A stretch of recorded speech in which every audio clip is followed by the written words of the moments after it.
Armed.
Everybody, it is Tuesday. DJ, will you turn my mic up just a little bit? And my headphones, thank you. It's Tuesday. Welcome to the Wise Guys. Dave McCann, Blaine Fowler. We're back together after I was remote.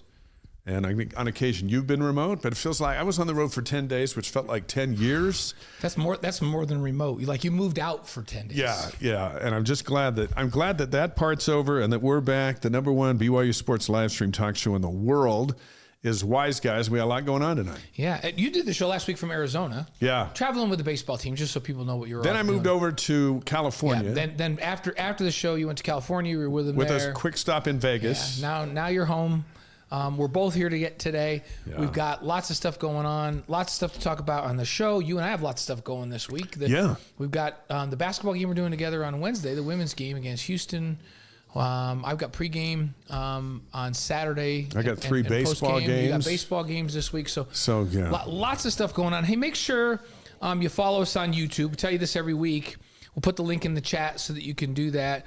Hit the subscribe button. It's free. We're also live on Facebook, Twitch. But the hub of where everything is wiseguys.com, ysguys.com. Make sure you follow us at Wise Guys and subscribe. And that way you get our weekly email. You and I both get it. That gives you highlights and updates on what's going on. You have access to all the past interviews that we have in our archive, which are just, it's amazing. The guests we've had on this show, Steve Young, Danny Ainge, Wally Joyner, Marie Osmond, Jimmer Fredette, Kyle Van Noy, you name it, we've had them on here. Sherry Dew was on here, and I took a quote from our interview, and it's in the Deseret News today. That's right. Because BYU's getting ready to play Kansas, and she was a big basketball star in Kansas at Ulysses High School. Grew up a Jayhawks fan, and she had some fun comments about BYU, which is now her school, taking on Kansas that she grew up cheering for. And that's the big showdown tomorrow night. Steve Cleveland's going to be with us, the former head coach at BYU, to set the tone for the Jayhawks. and Cougars tomorrow. So that's coming up. Also, spring football is never too far away, and now it's just days away. That's right. And we've got maybe the biggest guest we've ever had in studio coming in. I'm trying to think. You know what? We did have Sione Pua in here. Yeah. I don't know who weighs more. We're going to have to ask Connor who's heavier. Do you think Sione's over 312? Because that's what Connor is. He might be.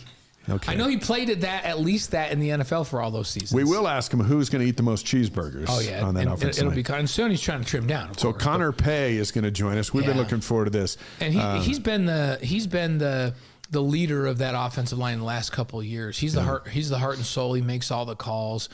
And you know what I love about Connor? He just tells it like it is. So we're in for a treat tonight, folks. And for all of you from joining us from all around the world, we appreciate you being here. You know, and he's got there's a quarterback battle. Right. And whoever the winning quarterback is going to be taking snaps from Connor Pay. That's and so right. he'll give us some insight to what he's seen so far and what he expects in the coming weeks. Yeah, it's a treat to have both Coach Cleve and to have Connor in here. What a lineup for tonight. So we've got people in from Ridgecrest, California. Rob and there's Singapore, Eric. Michael Zimmerman's in the house like he usually is. Yeah. That's Eric Waite, who's always in from Singapore, and back in Singapore. I think they were on the road and still joined us from someplace.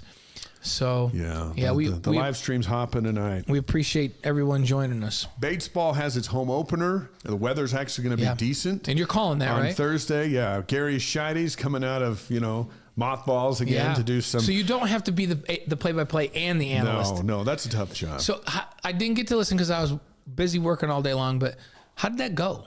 It was interesting, but by the third game, I kind of got the rhythm in it. Yeah. When we've done so much television together, we're watching the game with people. On the radio, if you're not explaining where the ball is, no one knows. Right. And so it's a whole different animal. The only thing I realized is, you know what? In radio, there's some forgiveness. If the ball is hit into left field and I say it's in right field, it's in right field. Yeah, there you go. And that's where it's going to stay till it gets thrown back in. But it was a long trip, but it wore me out. I wasn't feeling great toward the end, but it was fun to be with the guys and see that operation. I'm going back out on the road with them next week, UNLV and then West Virginia. Right, that's for the Big 12 long road trip. Big 12 opener, but they're coming along. They've got Gonzaga in here Thursday, Friday, and Saturday. Former WCC rival. It'd be fun if they bring their basketball team in too, and then the Cougs could play them. Oh yeah. Just for some fun. But it's great to have a color analyst. Yeah, and it you're helps right. everybody. And we both you've done a lot of radio, and I've done a lot of radio, and it's just so different than television. You have to kind of get in that flow. You really do. Yeah. Because you got to describe everything, and you can't get lost in the. And you got to be careful when we're doing television not to describe everything. Because people go, stop telling us that, Dave and Blaine. We can see it. So we have to get into the things that are beyond what you're seeing and take you in depth. That's why we love television. But in radio, you got to paint the picture. It's a whole different challenge. So amazing, amazing that you can do that. Glenn's in with us from the Philippines. Hey, Glenn, welcome to the Wise Guys. One thing that I thought was interesting is. In radio, as you said, you got to describe everything, and you can get distracted, and then all of a sudden you realize that something's going on. Where am I? Or you sit to take a sit. But in the California and UC Davis series, I was out on a table under an awning with the fans. Oh, wow. And so they could all hear me calling the game, and so they'd come sit close by, and then they'd listen to me call the game while we were in the game. And, if you say something stupid, they turn around and go, what are you talking about? Yeah. And they come up and then they want to comment. And you're like, well, we're kind of live on the thing, so we're just going to keep going. But it was interesting. But Sloan Park, where we started with 3 games in Arizona, that's the home of the Cubs. Now that was a fun experience? Heaven on earth. Yeah, that's great stuff. Cool. But we're glad to be back. Well, should we get into some headlines? There's lots going on. Let's start with BYU football. This is the first week. They've actually been doing some walkthroughs and things to get ready and be in preparation. But first practice is this Thursday, February 29th. We'll ask Connor Pay a little bit about it. Right now. That's right on us. 3 days from now. Yeah. They start practice. They have an acclimation period. They go in full pads on Monday. So Monday, March 4th, full pads. That's when, to me, it really starts. Yeah. Where they can start knocking some people around and people can start winning positions. The alumni game, which you and I will be involved broadcasting for BYU TV, will be March 22nd. That's Friday night at the old Provo High School. It's going to be on BYU TV. If you can make it over to Provo High, you're going to be up close and personal because it's in the old high school stadium. If you can't, stay at home and watch it on BYU TV, and we'll bring it all to you. Yeah, Max Hall, by the way, is coming up on the show in a couple weeks. We'll get his status. Yeah, absolutely. For the alumni game. The last practice is Friday, March 30th. Then we get into some spring and summer events. Fan Fest in Dallas, April 27th. Another one in the Phoenix, Gilbert area on May 18th. Stadium of Fire is July 4th. Are you gonna help MC that this year? Yes. Nice. That's going to be fun. And then, wait, who's the guest this year? They haven't announced. It's going to be. Do you know? Do you know? I do, but it's going to be in 3 weeks. Are you going to tell us? No, not on this show. Would that be a violation of your contract? That would be a violation of all of that stuff. Okay. But anyway, it's going to be awesome as it always is. But that's July 4th. Just so everybody knows, you will tell me after the show. Big 12 Media Days is July 9th and 10th at Allegiant Stadium in Vegas. Yeah. So that'll be fun. That'll be really fun. That's when I feel like it really starts, the momentum starts to build for football. And then fall practice will start the end of July. And then Southern Illinois at BYU, Saturday, August 31st this year. Hey, you skipped over one very important date. Oh, yeah. AFR comes back to BYU TV on July 26th. That's right. Yeah, you and I were talking about that last week. Once we get to the 4th of July, it's almost football What's season. crazy is you and I were going back and forth last week because we were planning what we've got going up through football season.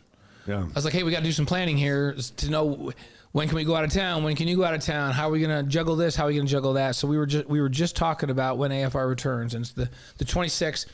And just so people, what are our themes for those shows? We have the touchdown show, schedule show, and then we will go through 3 weeks of guys, position groups and individuals with camp reports the start of each time. And then we'll take you that in game week. We'll give you a big time scouting report for that first game against Southern Illinois. March you right down to our pregame show. Right. Hey, by the way, CJ Nance deserves a shout out. Said, good evening from West Jordan. Shout out to my beautiful wife letting me listen while heading out to dinner, celebrating 15 years of marriage. Wait, so the wise guys are part of the anniversary. Just don't listen to us while you're in dinner. I don't know if there's any coming back from that. You need to focus. But thanks for checking in with us. I like Eric Waite says, hey, I'd be here every week, but for some reason people don't know not to schedule meetings during Wise Guys Hour. And then he said, you got to educate, Jack said, you got to educate him. You just have to educate him. Hey, here's something cool. The football program announced this Sunday, March 3rd. The team's holding a devotional in Provo completely in Spanish with the speakers Tyler Batty, Ben Bywater, who spoke Spanish on our show a couple weeks ago from his mission, Joseva Damuni, Pete Poluto, yeah, and defensive coordinator Jay Hill. It's a devotional all in Spanish here in Provo. For details on the time and location for this special night, go to BYUCougars.com. But how about that? I've never seen them do that before. It's really cool. Yeah. So it's a local fireside, and obviously all of these folks served missions in Spanish-speaking areas, so they're all fluent in Spanish, and they're going to give a fireside completely in Spanish. Very, very cool. I love it. I love that Coach Jay Hill's getting involved in this. Absolutely. Connor Pay, again, is going to be with us later in the show. He went to Washington, D.C. on his mission. I don't believe it was in Spanish, but we're going to ask him. Yeah.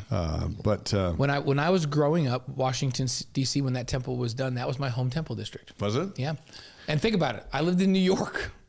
Yeah, that's right. And Washington, D.C. was the closest temple. Yeah, that district has changed a lot. It's changed a lot. Well, my mom and dad were like, well, when we got sealed, we had to run out to Manti because that was the closest temple. Yeah. So that's my parents. Times have changed. They met back in Indiana. They had to go to Idaho Falls to get a temple that was open. Yep. For all that stuff. Yeah, the world is different.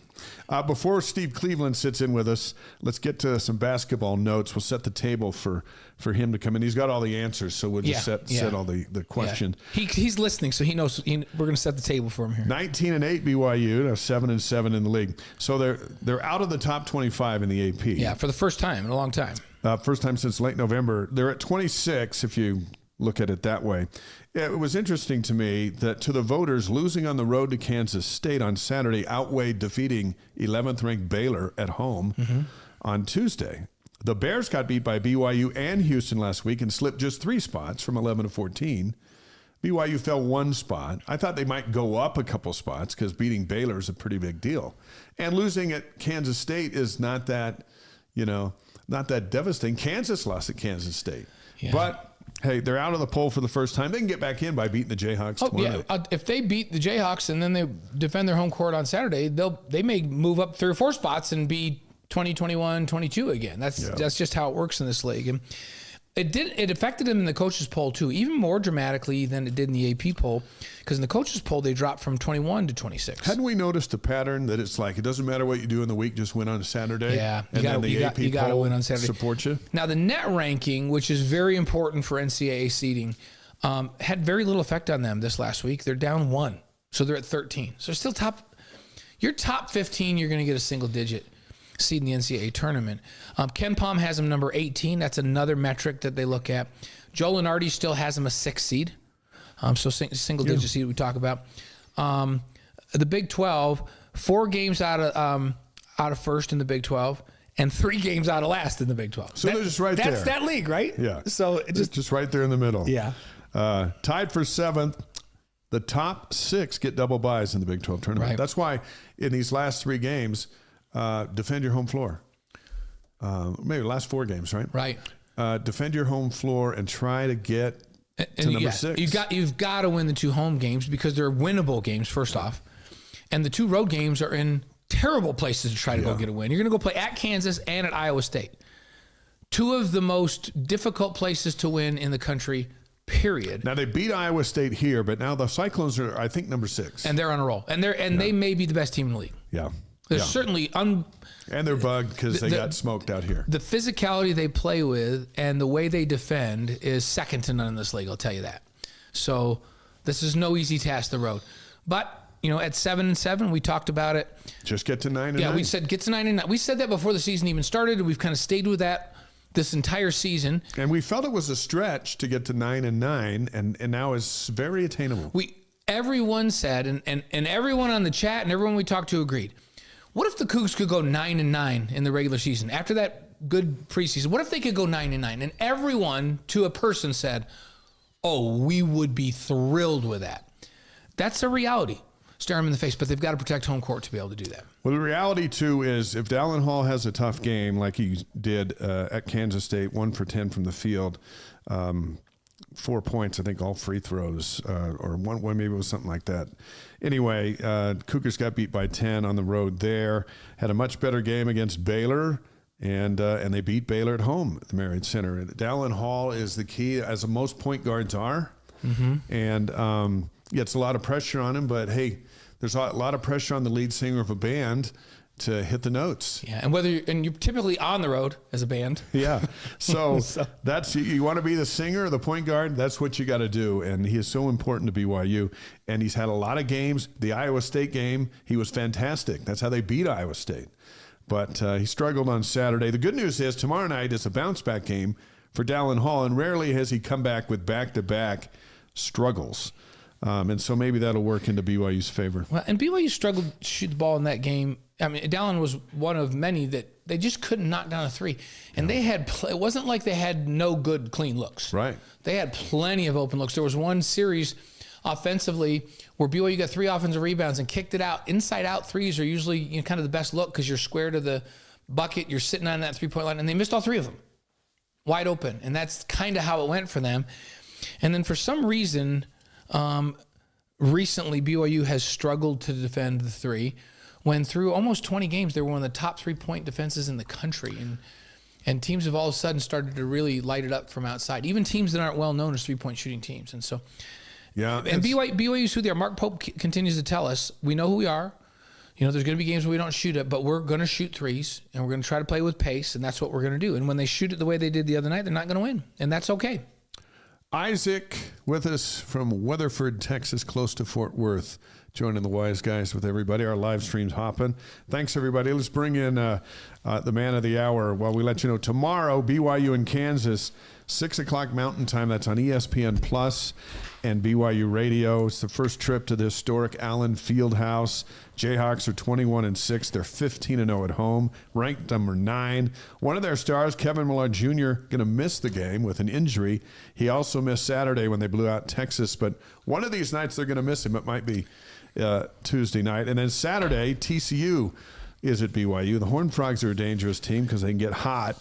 But that one starts at 6 Mountain Time on pregame show on BYU TV, and then the call at 7 Mountain on ESPN+. So a couple of big ones this week.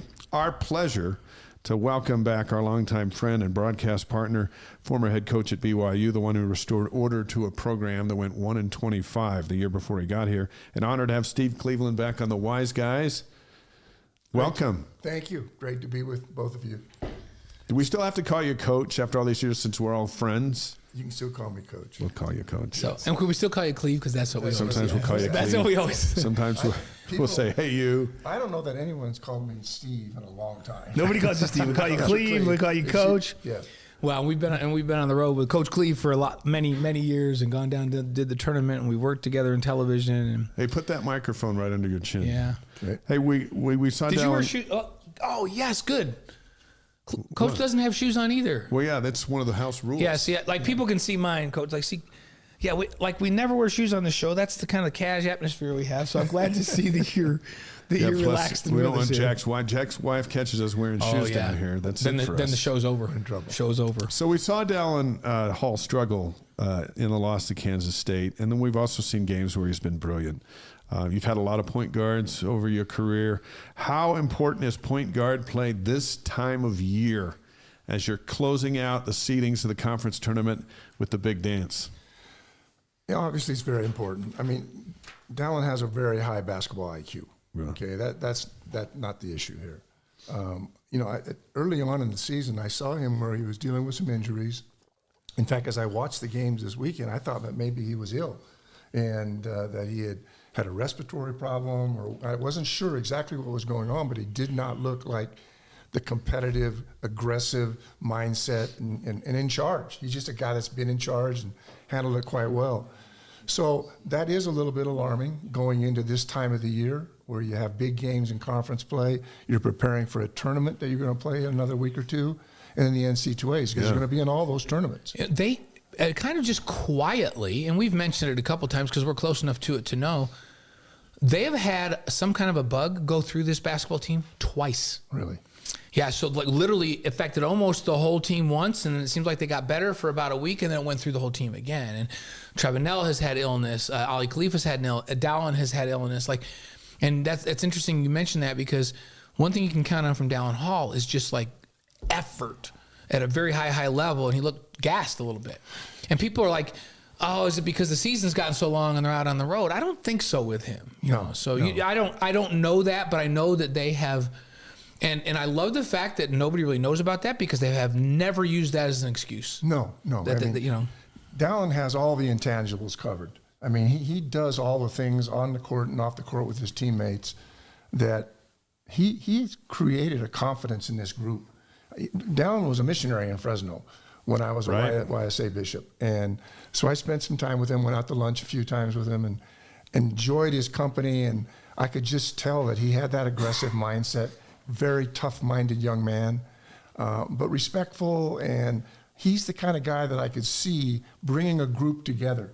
I mean, Dave and I were talking about this earlier. We go back a year or 18 months, and one of the biggest problems with the program was just the locker room and just having that chemistry and understanding roles, and all of a sudden, they go on a summer trip, they do all the things you want to do. Coach Pope spent a lot of time in hiring new assistants and really has a presence there where you go, this is a great culture.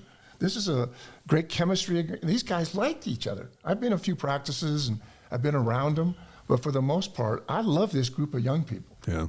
But for Dallin, and I it's hard to speculate on this, because if he is ill, oftentimes coaches are pretty quiet about illnesses and injuries. And we don't know that, by the way. Yeah. Exactly. So I don't know. So let's say that he's healthy. And his body, he's probably tired and worn out, and he's going to need nutrients to do all those kinds of things. I will be shocked if he doesn't come out against Kansas and play really well. Now, listen, they're playing at Kansas. Yeah. That's not a recipe for a cakewalk. I mean, Yeah, and exactly. Kansas has had their own problems during the course of the year. This isn't, they've not met expectations. Dave mentioned they just won without Kevin, but like he is their leading scorer.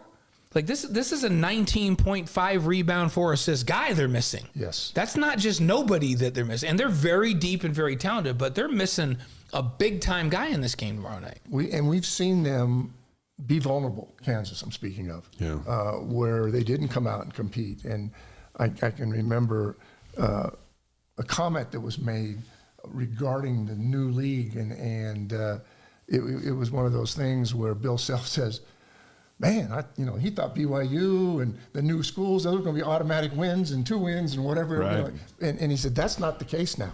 I can see that this is a completely different creature here and that it's going to be competitive night in and night out. So I think for Dallin,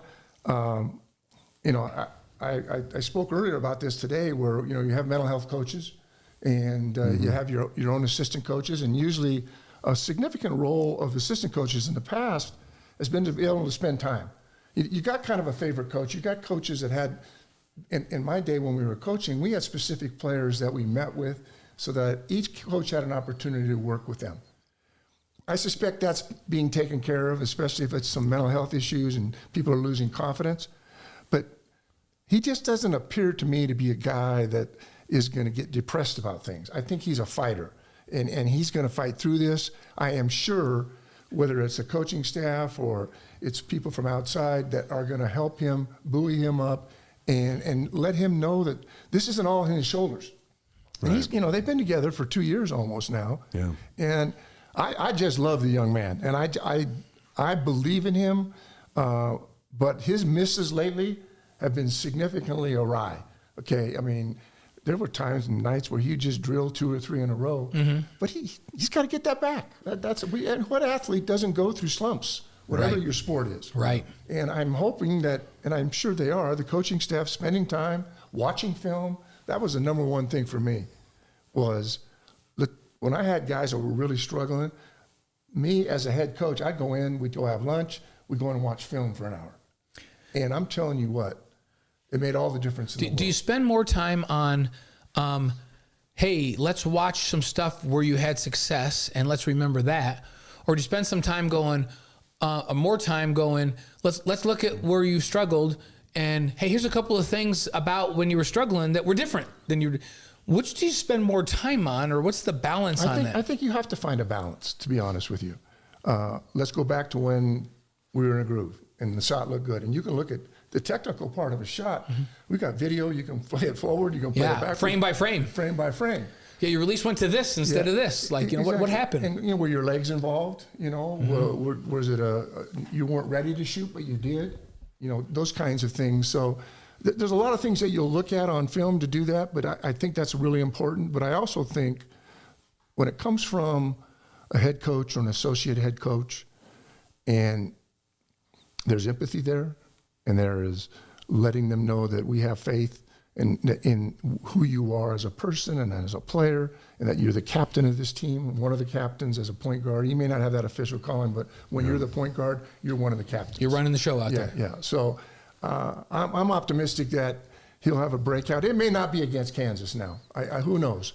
But I cannot see this continuing. Yeah, he's going to turn it and get going again. Yeah. But who else? Like, we're all really impressed with Dallin Hall in his second year, and just look at him with an unbelievably bright future as one of the top point guards in this league. Who else has impressed you on this squad where you've just maybe even pleasantly surprised about a player? That's a good question. I think. Well, let me share a dynamic between Khalifa and Foose. Okay.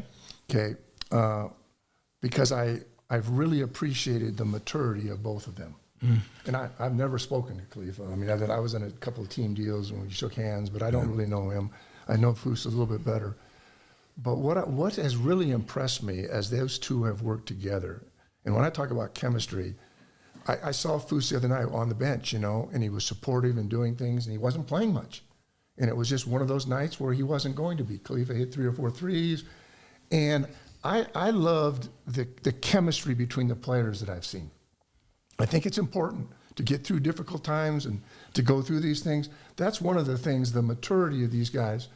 I also like the connection between the team. They're so honest and supportive. I've watched practices, and they're just there for each other. And I think that instills confidence. It instills, and so if somebody's down, they go and pick them up, and you just got to do that. But the idea that this is going to go away instantly, that may not be the path here. And it may be after somebody else. I mean, maybe Jackson has to play a little more point guard. Maybe Spencer has to play. Trey Stewart's gotten a few minutes lately, and and I actually like the energy he brings. He can get up. Trey's come out and really defended. Yeah. My unsung hero, I'm interested in your take because I'm wondering where his career goes. Richie Saunders to me is a guy we don't talk enough about. What are your thoughts on Richie Saunders? I love Richie Saunders. So you can't be a lover of this game and not love his effort and his competitiveness, his ability in the moment to make big shots or get a rebound. And you have to have guys like that. Those are the guys that help you win championships. And he comes under the radar a little bit too. Yeah, he's fearless, but nobody really talks about him. But it's one of those things where he's probably not on the top 5 or 6. We got to worry about this guy. This guy does this, and then there's Richie. But he always seems to have, when he plays 20 or 22 minutes, 8 or 10 points, 6 rebounds, dives on the floor for loose balls, all of the things that you would want in a player like that. So I'm glad you brought Richie up because he's just fun to watch, and he's just so competitive, and I love him and Dallin. There's 2 competitive brothers that will get after it. But I also do know that when you lose your confidence, you lose a little bit of the energy that comes with it as well. And so hopefully they're working through that, and he'll come out. And like I said, it may not be tonight, but he will come back. Former BYU head basketball coach Steve Cleveland's on the Wise Guys tonight. Won 138 games during his 8 years at BYU between 1997 and 2005, and 92 more wins as head coach at Fresno State. So we've asked you this question a bunch of times because we used to interview you before the games. The keys to the game tomorrow for BYU to beat Kansas, what do you got? When you're on the road, don't allow second chance points.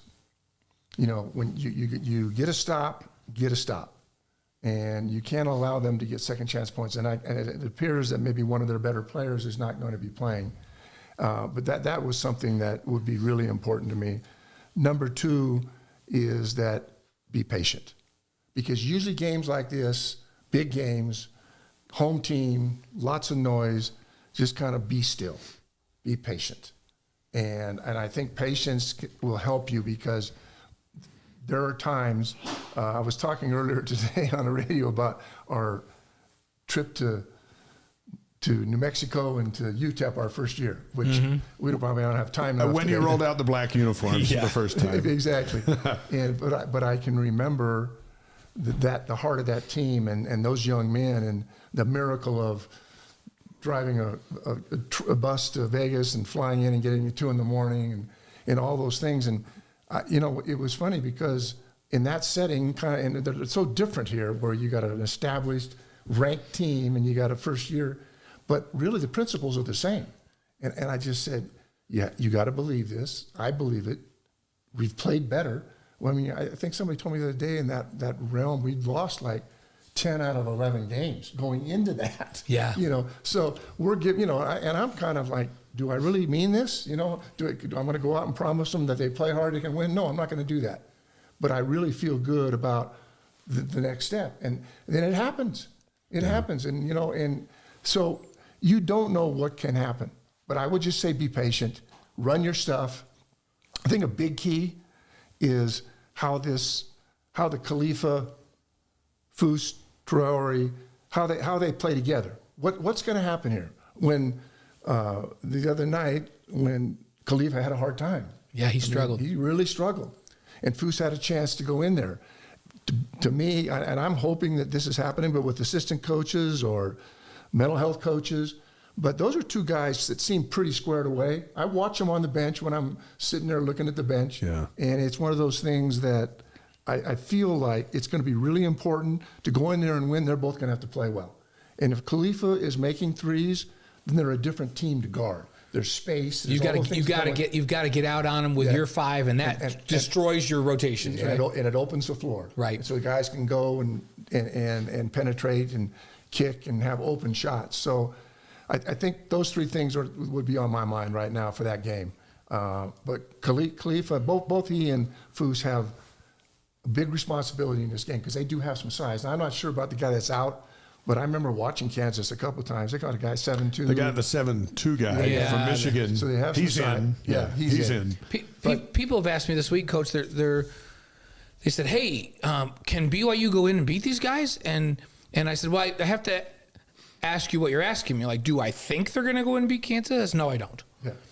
Would I be like flabbergasted if they did? No, I wouldn't be flabbergasted if they did. That's very much like that's this league and that's BYU. The way they shoot the ball at times, they have a chance to beat anybody on a given night. No question. And so, do I expect them to beat Kansas tomorrow? No. If they beat them and they shoot 45% from three and 52% from the field, will that blow my mind? No, it won't blow my mind. I would go, yeah, that's what they do when they shoot well. Is that crazy for me to think like that? No, I think it's realistic. It's real. And I've watched this team be down, come back, seen them lose leads, look really dicey, and win it at the end. So, no, they have the tools. The skill set of this team is really good. And when you have the shooting that they have, anything can happen. So you can be down by 12 or 13, come back, knock a few down. It's harder on the road. When you're at home and you're down 12 or 13, that doesn't mean anything. Yeah. The crowd can help you turn that thing around. But on the road, it takes a mature, and I'm going to say very patient team to just stay with what you know is right, and you'll have a chance at the end to win. Steve Cleveland's with us on the Wise Guys, live on YouTube, Facebook, Twitch, and wiseguys.com. According to the Big 12 today, if the conference tournament started after Wise Guys wraps up tonight, BYU would start as the second seed, or a second day as the 8th seed, against Texas, the 9 seed, a team they beat in Provo. How do you feel about that matchup? I think Texas is playing better. Yeah, they are right now, aren't they? Their guards are good. And, Coach, I won't get into this, but I've known that staff and I've known those coaches from my days at Fresno State. He was at Fresno. We covered him there. We actually had a pretty good relationship, and I spent a lot of time kind of telling him about all the challenges he was about to face. But he's done a nice job there. And the way, a head coach gets fired, he takes over as the interim and becomes a head coach. I couldn't be happier for him. That's going to be a really tough test. I think that Texas is better. Not that BYU can't beat them. Of course they can beat them. But, again, these are now all of a sudden it's neutral site games. Now, mind you, BYU did play a couple of those preseason. Yeah. Did well. Yeah, North Carolina State was a big win. That was a big win. So it's not like they're not accustomed to that. But it's not going to be worse than playing at their gym at Texas's place. Right. Okay? Yeah. This is way better than that. Yeah. And I just don't think those kinds of things are going to bother this BYU team, which I feel mentally and emotionally is really mature. You heard us. You were here when we were talking about the fact that we all had said if they're 9-9 and in the league, when it's all said and done, we think that's great for the first year of the Big 12, right? So if they do finish out here 2-2 these last 4 games and they end up 9-9, let's take it a step further. What kind of a seed do you think they get in the NCAA tournament if they can? So let's say they lose both away games and they win both home games. They finish 9-9 in regular, and let's say they get 1 win in the tournament. How high could they be seeded? I think everything I've seen is around being a 6 or a 7 seed. Okay.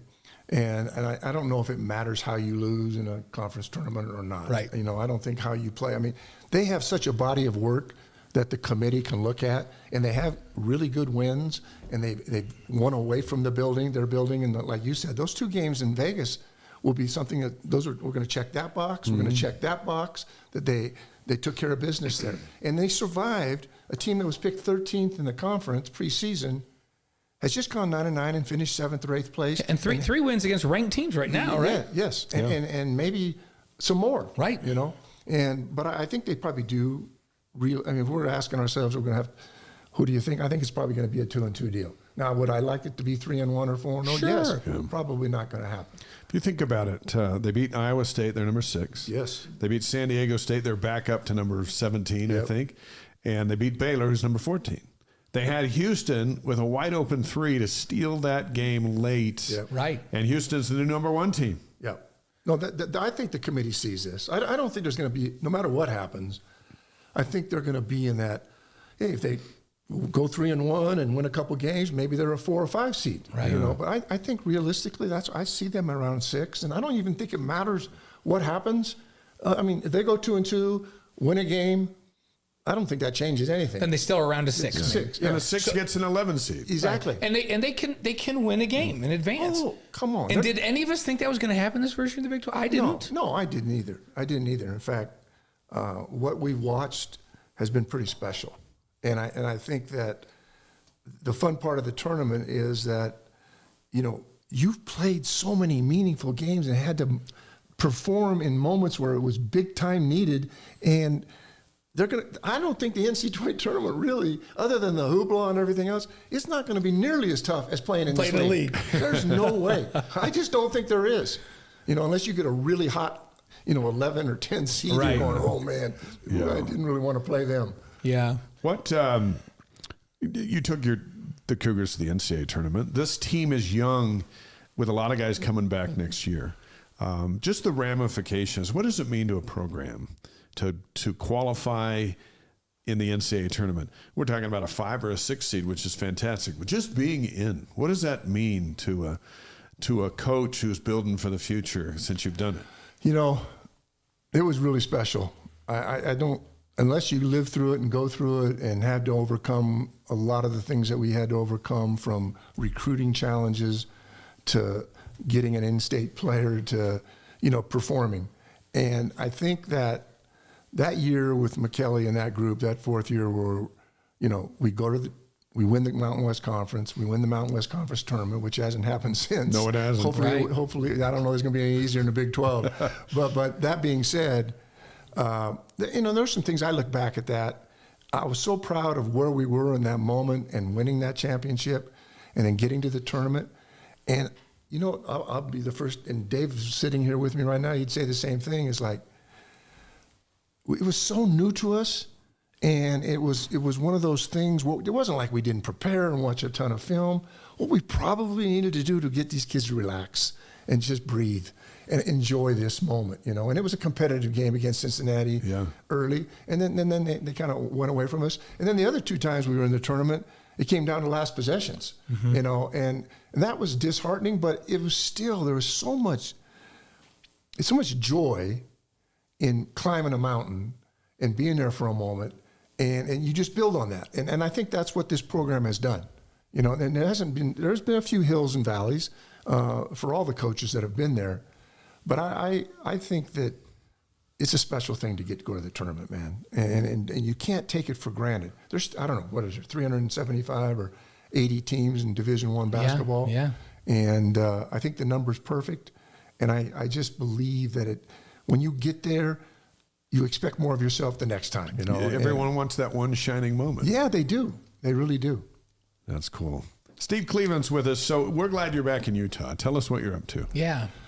So we, June of this year, we came back to Fresno. I had a son, Skylar, who lives in Provo. Yeah. And then my son, Casey, was in Clovis with my daughter. My daughter's husband got a job at Reevely Engineering up in Salt Lake. And he'd been in that business. And as soon as my daughter told my wife that they were moving, my wife turned to me and says, "We're selling the house." Going back to Utah. That fast. And Casey wasn't far behind. So it's been great to have them here. And I probably averaged 5 to 6 AAU, or from the 8-year-olds to the high school kids. Were a lot of games to watch. That's been fun. I'm actually been involved in a project that I'm really excited about. It kind of involves a book, but it involves PowerPoint presentations that I can do. And we haven't started. It's going to start in March, but Sunday evening type firesides that kind of a metaphor for sport, metaphor for our spiritual development. I've not been this excited in a while, and it's just been fun to develop it. I've got a really good partner that's way smarter than I am, and he's great with images. So we're going to kick it off here, and I'll be doing that probably. Have you guys got a name yet for the program? And can you announce it? No. Like Dave can't tell us who's on and are you Stadium Fire, and you can't tell us the name of this program. We got dates. We can, or is it? There's going to be a concert shirt of all your dates. You're doing this, or what? No, probably not. But I spent so much time with young people in my life. Yeah. From an ecclesiastical side, as a mission president and as a bishop of a YSA ward, and I just have a love for those kids. And I know, because I went through the same issues they've had. And so it's something that I don't want this to sound the wrong way, but I need to give back here. I have been very blessed and to be given opportunities in my life. And I feel like our message to these young people is going to be obviously faith-based, but it's going to involve a lot of sport. And I got the guy that's got the coolest images I've ever seen to kind of help me with this thing, and he'll lead me and guide me around. And then eventually there's going to be a book. That might be a book for my family and friends. It might be something that gets some traction and youth are interested in it, but we'll see. Well, when the book comes, then you come back on and we're going to preview the book. And when you get some dates ready to announce, I will. We'll pass them on to everybody. Hey, wait, do you still keep in contact with Paul George much? Do you talk to Paul a lot? Yeah, Paul, I went to both the games in Utah and had a chance to talk to him a little bit. And Paul played for you at Fresno State. Yeah, like what people don't, like Paul, and I told you this, I think back when it happened, but this was during the pandemic, and he and Kawhi were in town to play the Jazz, and I ran into, and Kawhi I've known for a long time because we covered him when he was at San Diego State, right? So we all had masks on, and the two of them were walking together out of a meeting, and I go, Kawhi, and he looks at me like, and I pull my mask, and I go, it's Blaine. And he's like, oh, what's going on? And he comes over, and Paul's just standing over there. Right. And I turned to Paul, and I said, you and I have a very dear common friend, Steve Cleveland. He came like right over and gave me a hug, and then he just went, Steve Cleveland is one of my favorite people in the world. I love Steve. It was like so fun so immediately he and I had this connection because he owes so much to Coach Cleveland and just raved about how you gave him direction, set him on the right path, and how much he appreciated you. It was so cool for me. He is a great young man. I remember when their family came in to tell me he was leaving early. And it was nothing but tears there, with his parents. And they were apologizing to me because we were like 1 year away from turning this thing, But I just think of who he is and who he's become. It makes me proud to say I had an opportunity. I will say this, on our presentation, there's lots of images. And two really unique images, as this guy found, was one, Paul and Kawhi guarding Paul in a game at Fresno State. Oh, yeah. So that was a cool image. And then we have a few with Paul Duncan, and we have the dunk at St. Mary's. Oh, yeah. When we had that one at midnight.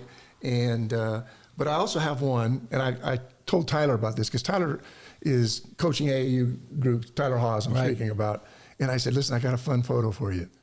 And I said, it's Paul George dunking on you. Oh, no.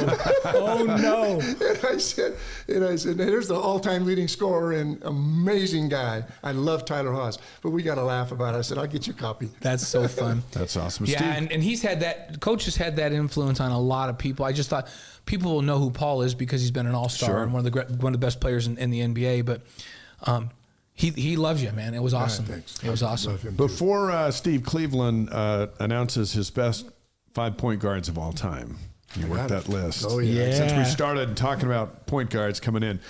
Before we do that, let me say, and Connor Pay is going to join us in just a few. We'll talk football. So I'm at the BYU UC Davis baseball series over the weekend. Okay. And there's this old codger that always showed up to watch UC Davis go through batting practice, and I'm killing time. He says codger affectionately. Yes. Yeah. And so then I go over and we start talking, and turns out he'd coached at UC Davis, but he played football back in the 50s for Fresno State. Wow. And when he said Fresno State, I said, well, one of my friends is Steve Cleveland. He was the basketball coach at Fresno State. And he kind of, and I go, he came in to clean up after Jerry Tarkanian. And he just started laughing. He just goes, Jerry Tarkanian. And then he started telling stories which are so crazy they had to be true.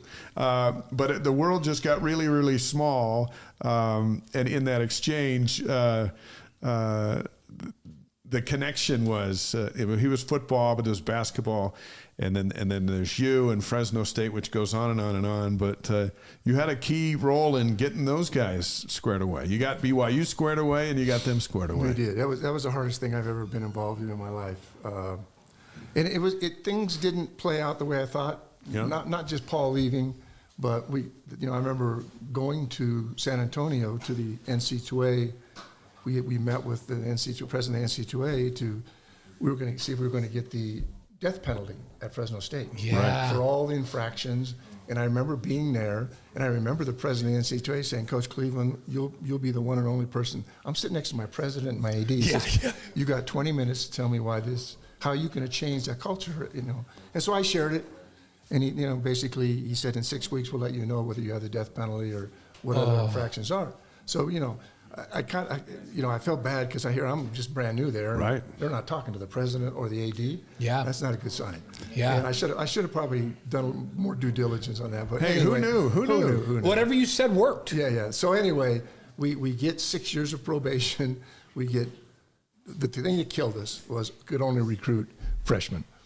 Now, do you know a Fresno State team in the last 100 years that doesn't have JUCOs and yeah. I mean, even in an era today, it wouldn't be a big deal because NIL's there; it's making it happen. And when you were at Fresno City College, you provided some of those great transfers that went to Fresno State. Well, in fact, when we get one, we're going to talk about point guards in a minute. But I mean, Rafer Alston, Yes. is, I coached him for a year. He had been at Ventura the year before. He played for Jerry at Fresno State in 14 years, 12 years in the NBA. And I, just because I'm going to talk a little bit about him, but I just thought there's a kid that grew so much, and so that's what you do look at. I mean, I had so many great experiences at Fresno, but it was really, really hard. Yeah. And looking back, I mean, and the hardest thing was the guys I had recruited.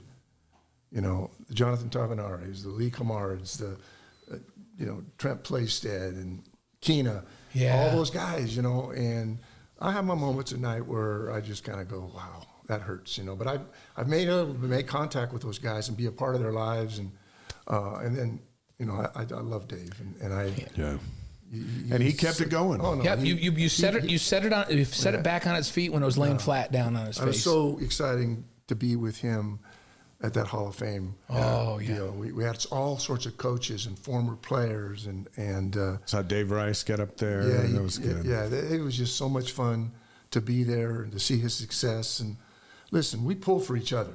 Dave, we know it's very well documented. He's had some health issues. And, I just love the man. I love how he helped me, and I love what Mark's doing right now. I think they found a good place, and they'll grow and get better. And what a great opportunity to be in the Big 12. Mm-hmm. All right, 5 best point guards of all time from the great Steve Cleveland. Here we go. Are you going to go 5? Are you going to go 5-1? Yeah, let's go 5-1. I want to have the big reveal. This is the NBA guys. Could be right. Yeah, Well, we open up the whole world. I'll give you my sidelight here. So number 5 is Oscar Robertson. We're writing these the down. Big O. I'm writing them down. Yeah. So 14 years in the league, 12-time NBA All-Star, 11-time. Played for Cincinnati, played for the Bucks. Averaged 25, 7, and 9.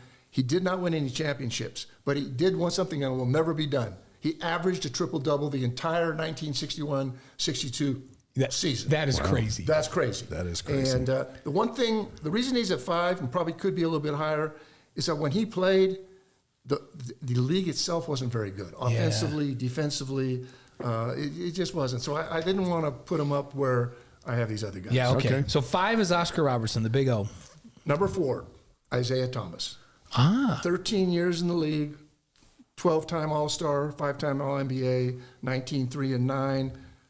Huge heart, fierce competitor, got the famous Bad Boys. He won 2 NBA titles. And for me, that's a key issue. If they don't feel a lot of the other boys and won 2 titles and you're the point guard, then that's where they're at. Now, and it started with him in Indiana. He was outstanding at Indiana. Yes. Mm-hmm. Yeah, in fact, all these, I know we talked about college point guards. Guess what? All the guys that were really good in college are the same guys that are really good in the NBA. Imagine that. All right, so number 3. This one might surprise you, but before I became a Laker fan living in Los Angeles. DJ, do you need to adjust Steve's mic? Okay, here we go. I'm sorry, I'm walking around here like I'm at home. He's long-legged. He's a long-legged basketball guy. All right, sorry about that. So I love this guy watching him play, Walt Frazier. Guess what? I just saw Clyde. Did you? I was in Madison Square Garden in a Knicks game a couple weeks ago. Yeah. And he was there. And we were right close. And was that dude dressed? Oh, yeah. He had like ostrich shoes on and this outfit. I'm like, that's Clyde right there. So, yes, I love that one. He played for the Knicks 67 to 77. Then I guess he played for 3 or 4 years with the Cavs. I didn't know that. But again, 7-time NBA All-Star, 6-time All-NBA, all defensive team 7 times. 2 titles. Yeah. 2 titles. The best defending point guard ever at that position. That dude was a stud. He averaged 18 and almost 19, 6, and 6. NBA Hall of Fame, obviously, as to Isaiah and Oscar are as well. But I love watching him. Yeah. And when you're living in California and you're watching the Knicks Knicks games. Yeah, because it's of really, him. it's late sometimes, but I love Walt. Number 2, John Stockton. John Stockton at number 2. So I put him at 2 because I felt like to be number 1, you got to win some titles. And so 13 years in the league, 10-time All-Star, 11-time All-NBA, 5-time. He averaged 13, 3, and 10. He was an elite passer, high basketball IQ, smart shooter. And there's a difference between a good shooter and a smart shooter, taking shots at the right time. And I don't think people realize how tough a competitor he was. And I think he kind of took on Coach Sloan's toughness in his mentality and made him an All-Star. I was at a couple of those Jazz games when we had first gotten hired and saw some of those games, just heartbreaking. But the thing that the guy that's number 1 is going to be number 1. See, I've already written my. I know who number 1 is, but go ahead. I haven't seen your list. Yeah, number 1, Magic Johnson. Yes, has to be, doesn't it? Yeah, Michigan State, 1979 NCAA champions. He was a tournament MVP. He was the number 1 pick of the Lakers in '79. He was 13 years, and we all, it's pretty well documented. He had health issues and could have probably played longer. 12-time All-Star, 10-time All-NBA, 3-time NBA Finals MVP. Only other 2 people to do that were who? And one time you played center. Yes. Oh, no. Remember that? To win a play. Oh, no, yeah. I watched all those games. Yeah. But who are the other 2 people that have 3? Michael, Magic, and LeBron. Yeah. All MVPs of the tournament. So here's the thing also. He won 5 NBA championships, 9 appearances in the finals. Wow. In the toughest era of the NBA. Because that's when the 90s. Celtics were great. The Sixers were great. The Knicks were even decent. The Pistons were good even during that. Yeah, they were. And so he went 19-7 career stats. The ability, you just mentioned it, to play all 5.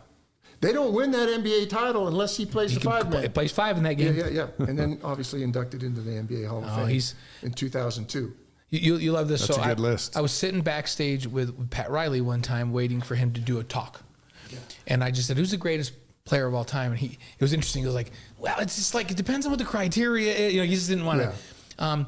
He goes, I think everybody would probably agree with me, and this was a few years ago, but that Michael's probably the greatest player. He goes, now, if you're going to ask me who I'm going to draft first, if I could do an all-time draft, I might take Magic.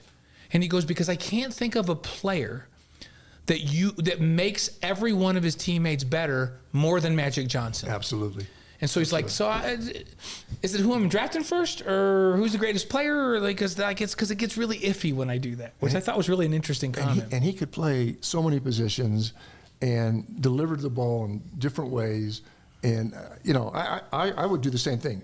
He would be my first pick. Yeah, you'd pick him because you could build around him. You can build a team with him. Not that you can't. Michael could carry a team himself. Sure. But somebody had to pass him the ball. Somebody had to do those kinds of things that he couldn't do for himself. That's an impressive list. The great Steve Cleveland. Awesome. Thank you for being on our show. You're welcome. Fantastic stuff. So good to see you. Good to see you guys. Getting ready for the Kansas game tomorrow and the rest of the season, and we expect to have you back many times now that you're back being a Utah resident. And when the book tour starts, actually when the tour starts, we want you to come back on and tell us more detail about it. Yeah, I will. And about the book. I'll be a little nervous for a while, but it's something that I want to do. I think it's something that's needed at that age group, and hopefully I can share some light on that. When the bright lights come on, that's your thing. Yeah. Hey, if Dave will tell us who is going to play at Stadium of Fire, will you then tell us the name of the book? No. I'll tell you both that. After. But at the end of the day, I'm going to need to know that. You're going to text me tonight. I'll delete one it of right the after. 3 of us has been sworn to secrecy, and it's not either of you guys. That's one thing I know. I'll think of a secret to tell both of you guys. Hey, will you introduce yourself to Connor Pay over there when you head over? That's the starting center of the football team. Yes. Steve Cleveland, former Cougar coach, Fresno coach, and a BYU TV broadcaster, and one of our longtime friends. Thanks for being here. Thanks, guys. Thanks, Appreciate Coach. So much. Great to see you, brother. See ya. Next week, Noah Hartsock's going to join us from Vegas, where he's been coaching high school. David Nixon will be with us. We talk spring football. Later in March, Max Hall, TJ Haas, Greg Wrubell, and Mark Durant will join us before the NCAA tournament. And the shows are things are just getting good. Yeah, it's fun stuff. It was great that Coach mentioned his assistant, Dave Rose, who then went on to win so many big games at BYU.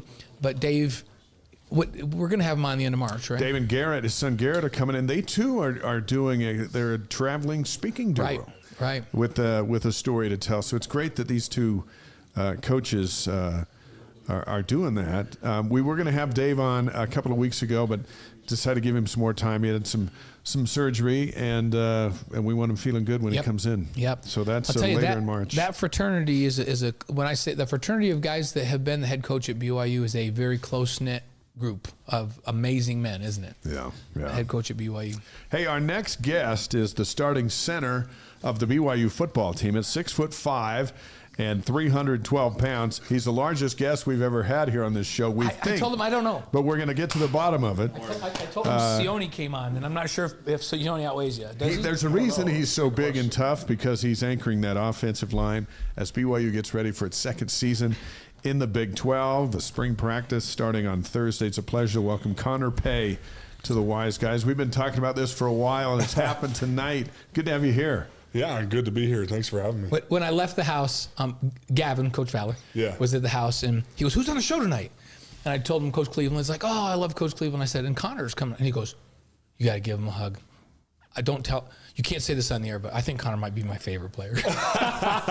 So we'll just keep that between ourselves. Sounds good. I didn't tell anybody. I didn't tell anybody. So let's get to the bottom of our first question. Who's bigger, you or Sione? Hoo-ha.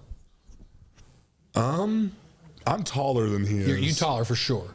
I don't know how much he weighs, and I haven't asked him, and I'm not going to ask him. I'm not saying you should. We're just thinking, when we were thinking of who the big giants are that have been on this show, you're the first thought. He says, "I think Connor's But then biggest guy." I'm like, Sione's you remember been here. Sione sat right here, and he. So we had to start thinking about that. When he played, I think he played at about 310. Didn't he? When he was in the NFL. I'm a little bigger than that right now. Yeah, I think you're a little bit bigger, but I don't know if he's less or more than he was. I think less. He's actually in pretty good shape right now. But I'm with you. I'm not asking him. That might give you the title. Let's just give you the title before we. Hey, how eager are you to get the band back together and start official spring workouts on Thursday? So fired up. I mean, at this point, you go through all these winter workouts, and then you just want to play real football, especially now where this is my fourth season. Right. And so it's been through this before, been through the winter workouts, and we're here because we want to play football. And, so spring ball gives us a little bit of that. And so everyone's fired up. Yeah, and it's, you had a first go around in the Big 12 this last year, so you have a better idea of what it's going to take. Yeah. You made some changes on the coaching staff. You guys have a new coach in TJ. Yep. Does that bring an extra excitement to spring ball that having a new staff and doing some different things? For sure. I think for me individually, at least, having a new position coach has been a lot of fun for a lot of reasons. One, because Coach Woods is a fantastic coach, and it's been great to learn from him. But also at the same time, now that I'm going into my fourth season as a starter, it's now I have to prove myself to somebody new. Which is exciting. You know, it's I have to go in spring ball and show Coach Woods that I belong in the position that I'm in, and try to do what he wants me to do and learn his system and how he wants things done. And so, for me, having been in the same system for the last 3.5 years, that's been actually a lot of fun, and I'm really looking forward to that. What do you like about him that can galvanize this group of linemen to be mean and nasty? The kind of mean and nasty that you learned you needed to be after year one of the Big 12. What is it about him that you think he can do? Well, I think Coach Woods, is that mean and nasty. Yeah. He brings that. And, he brings a different level of accountability and expectation to the room. But he's also a fantastic teacher, is something that I've noticed over the past, as we've started to do walkthroughs to prepare for spring ball, and he's teaching us his system, and he's a great teacher, and I think that will do more to elevate the room. That mixture of both accountability in learning and expectations, but also being paired with someone who can teach you really well, I think is a good combination. Is there some things schematically that will be people will notice? To me and to people that watch, it seems like last several years in the run game, we've run a lot of zone, outside zone, inside zone, where you guys come off the line of scrimmage, parallel, and just kind of stretch the defense out, and the running back picks a spot. Started to run a little more counter and power, where you pull a guard and a tackle, or a tight end. Is the philosophy, because he's a run game coordinator, right? Is there a philosophy that when people are watching, we might see a little more of one thing or another because that's his style that you've noticed already? A little bit. I think the run game will be more variable than it has been in the past. And, I think I still think we're going to, kind of major in the zone game a little bit. But, the way we'll run it is a little different than we have in the past. And, I think in a really positive way. It's different and a little more nuanced as well. So, but a lot of things to put us in the best position to be successful. So. Hey, was there a time, as we jump back to last season a little bit, early on in the season, because the run game was frustrating, no more frustrating than for you guys, but frustrating for everyone all season. But you get in that Sam Houston game and things aren't, no one knows that Aiden Robbins has a broken rib. We didn't find that out until later. But things aren't going easy early, and even with Southern Utah, was there a moment where you're in the middle of that line going, hey, wait a second, something's not right here? No, I don't think there was a specific moment. I think it was just slow build of, kind of frustration where it was, we really weren't, we weren't getting the job done, obviously. But when you go and watch the tape, it's like, man, we were so close. Yeah. And it was like 10 out of the 11 guys were doing their job, and it's the one that made the play look like a complete bust. And so that was frustrating where it's like you feel like you address something one week and then someone would screw something else up the next week, and to kind of be stuck in that cycle was a really frustrating one to be in, especially for me as a captain and as a leader. That's my responsibility, to fix those things. And, the fact that we couldn't for the majority of the season was really frustrating. And but thankfully, I think we righted the ship a little bit more towards the back half of the season as far as the run game goes, and kind of got our mojo back a little bit that way. Right. But it was way too little, way too late, unfortunately. And as you had kind of like, because I do think, as I look at it, run game was going like this at the end of the year. Yeah. As you come into spring ball, do you feel that momentum as you come into spring ball? Like, okay, now we take where we left off and get better. And, can hey, DJ, can somebody grab a water for Connor? Or Steve? That'd be awesome. Thank you. So do you feel like you can pick up where you left off, progress through spring ball, and is this the team with the components you have that you feel like we're going to run the ball in the Big 12 next year? Yeah, I think so. I think just the added commitment of never wanting to have a situation like that we did last year again is one piece of it. Thank you. And then I also think just kind of the enthusiasm and the excitement for a different kind of system. The guys are fired up about it and really putting their heads down, really trying to learn it. And I think we've put more time in the film room together these past 2 months than any other January, February, really, since I've been here. And I have been putting a lot of pressure on my teammates to learn and to be better. And they've accepted it really well, and they're doing a great job. And, so I'm pretty excited. It may look like crap the first couple days in spring ball, trying to go out there and execute a system you've never run before. But I think as the weeks go on, I think it's going to kind of take shape, and we're going to kind of see what it can be. So I'm pretty excited about it. BYU starting center Connor Pays on the Wise Guys tonight. We're live on YouTube, Facebook, Twitch, and wiseguys.com.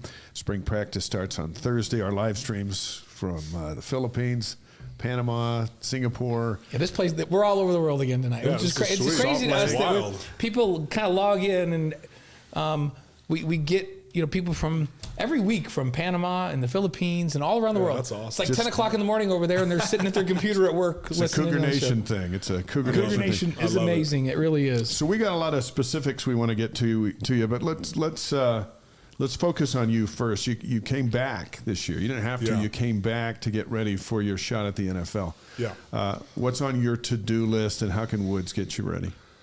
win. That's on the to-do list. When you look historically at the teams that have had the most guys drafted, it's the teams that win the most games. And so that's what I'm trying to do right now, is just help my team, help the coaches, help anybody I can to put us in a position to win. Because if you go out and you perform well and you win games, everything else takes care of itself. As far as the NFL and all that stuff, going 5-7 hurt a lot of our draft stocks on the team. Everybody who was preparing for the NFL, it hurt all their draft stocks, including my own. And so we need to go and we need to win. So that's the focus. And whatever it takes. Yeah, and as folks, from a physical standpoint, is there a particular thing you're trying to get stronger at? Is there, what particular things are you working on to make you more equipped to execute this new offense? There's a laundry list, of things. After every season, I kind of go through and go watch all the games and do a self-scout on myself and have some of the D linemen help me, or some of the other coaches. I could try to find weaknesses in my game. And, I think there's improvements that I definitely need to make in the run game with pad level, hand placement, hat placement, that sort of thing. And, hip height and leverage in the pass game, and, just setting myself up for success better before contact's made. And, so there's attention to detail. It sounds like, all kinds of little details. See, people watch the offensive line and they think it's this battle of brute strength, which that's part of it, right? Yeah, for sure. But not many people understand, like you just talked about 4 or 5 different things in terms of technique that make a huge difference in your ability to be effective at that position. No doubt. You miss by 3 inches and you miss the block. So Michael Zimmerman on the stream said, "Hey Connor, you're definitely a leader. So glad you came back to lead the O-line in its second season in the Big 12. Trying to be. On that O-line, Braden Keim, Waylon Lapuaho, Caleb Etienne. There's 8 or 9 others, I think, in the room. Yeah. What do you like about this group? Just their, kind of like what I mentioned earlier, just their willingness and their dedication to do everything we can to get it right. Because when it came to extra work and film work and doing other things like that, there was some resistance a little bit last year to some of that kind of stuff. And there's none of that this year. Even after our walkthrough today, there was a group of us that went up and watched film and went over the walkthrough film. Nobody had to be there. Nobody asked them to be there. They just came. And so I think that just that willingness and that desire to learn and improve and get better is something that I think can help us go much further. We were going to ask you a little bit about Keanu Hill. He moves the tight end. In the run game, tight ends are a big part of the scheme in terms of being able to run the football and the blocking, and sometimes in the pass game too, when you max protect and the tight end stays in there. I think we have a pretty good idea what he can add to the pass game from that position. What have you seen from him that gives you the confidence that he can have an impact in the run game as well? Well, he's definitely bigger. I don't know if you guys have seen him. I just saw him. Pictures. Yeah.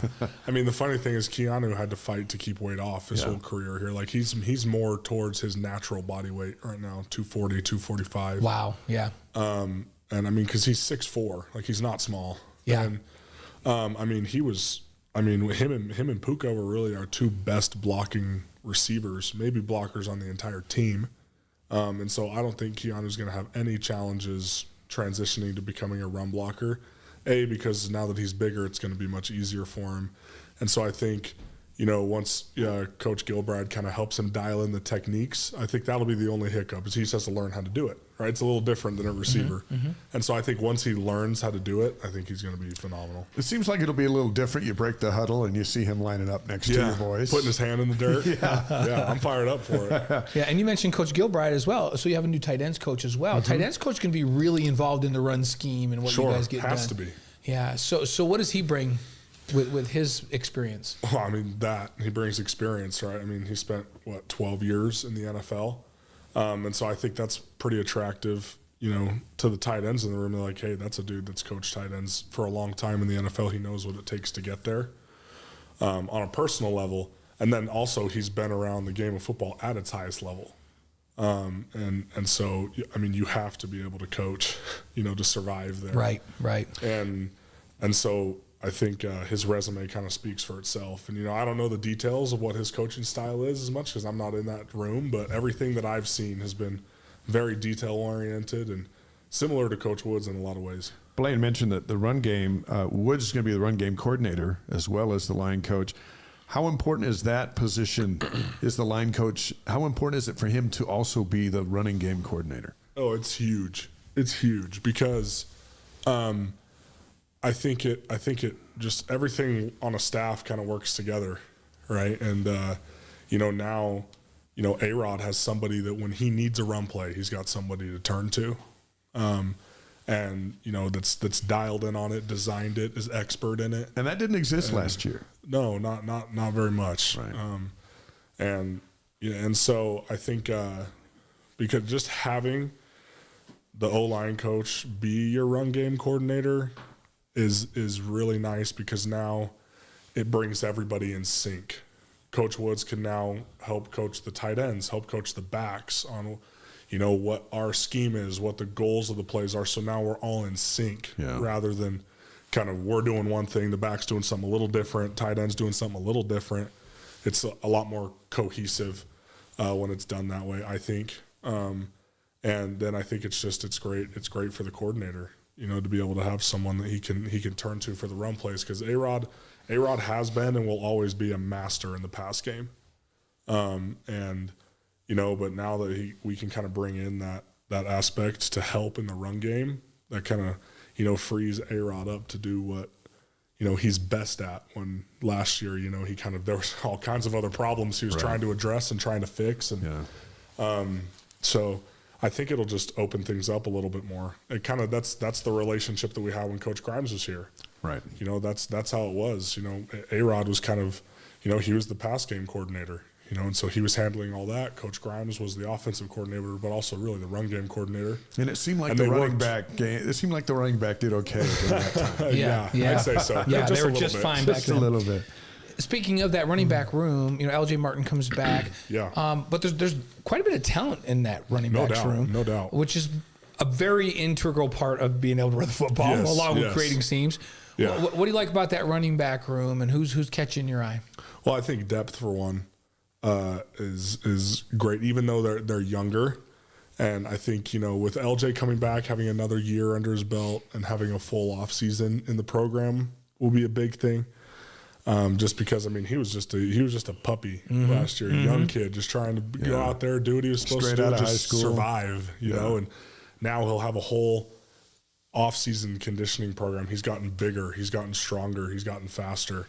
And to get Hinckley Rapati back healthy will be huge. And then to have Miles Davis back. And then there's also just young running backs. We have 2 or 3 freshmen right now that have looked really good. And, it'll be interesting to see because I've never seen them play in pads before in real football. It'll be fun to watch them play in spring and see how they do. But doesn't it kind of feel like the fact that they didn't go to the portal and get a running back like they had the last couple of years, right, with Chris Brooks and Hayden Robbins, that they're confident that Robbins can be the man with the supporting cast behind him? Do you see that kind of like, hey, Robbins, or Martin, this is your chance to take the next 3 years? I think a little bit. Anytime an opportunity arises to improve your roster, we're going to take it. Sure. But I think everyone in the building has confidence in LJ and all those running backs. So if we didn't, we'd find new ones. Yeah. Hey, Gary Bohannon came on with us a couple weeks ago. Yeah, we got a couple questions. About that. and he said, I can hold my own at the table eating with the O-line. No problem. Especially you. That's what he said. He's like, I can hang with Connor. No problem. About me individually. Eating. He says eating, like I'm from the South. I can hold my own eating with anybody. That's 1,000% true. So is that 1,000% He said true. that you and he had just knocked down some, I believe it was Korean barbecue. We had he said I can hang with anybody is what he said. We had just gone to a Korean barbecue place called Bumblebee. Right. We said, we're going to ask Connor I said, we're going to verify that this is true. And that food is awesome. So shout out to Bumblebee. There you go. It's pretty heavy too. It's pretty dense. Korean barbecue, chicken, steak, and that stuff, and Gary did just fine. He did just fine, but again, not a small human being. Yeah. He's a big guy, and he's an athletic guy. We were really impressed with him as he sat here and talked to us about leadership and those kinds of things. Yeah. What have you seen from him so far that gives you confidence that he's going to fit in and do good things? Well, I mean, he fit in from day one, to be honest with you. And I think now also, having had so many transfers over the last 2 or 3 years, it's been pretty easy now for us to just be like, someone new's here, sweet, welcome, part of the family now. Yeah. Come, grind, work hard, and you'll be accepted in.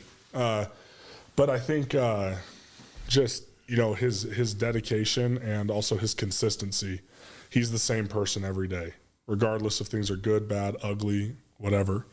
He's the same person, same energy, same enthusiasm, willing to push his teammates. And, he's worked really hard to learn the system and the offense quickly.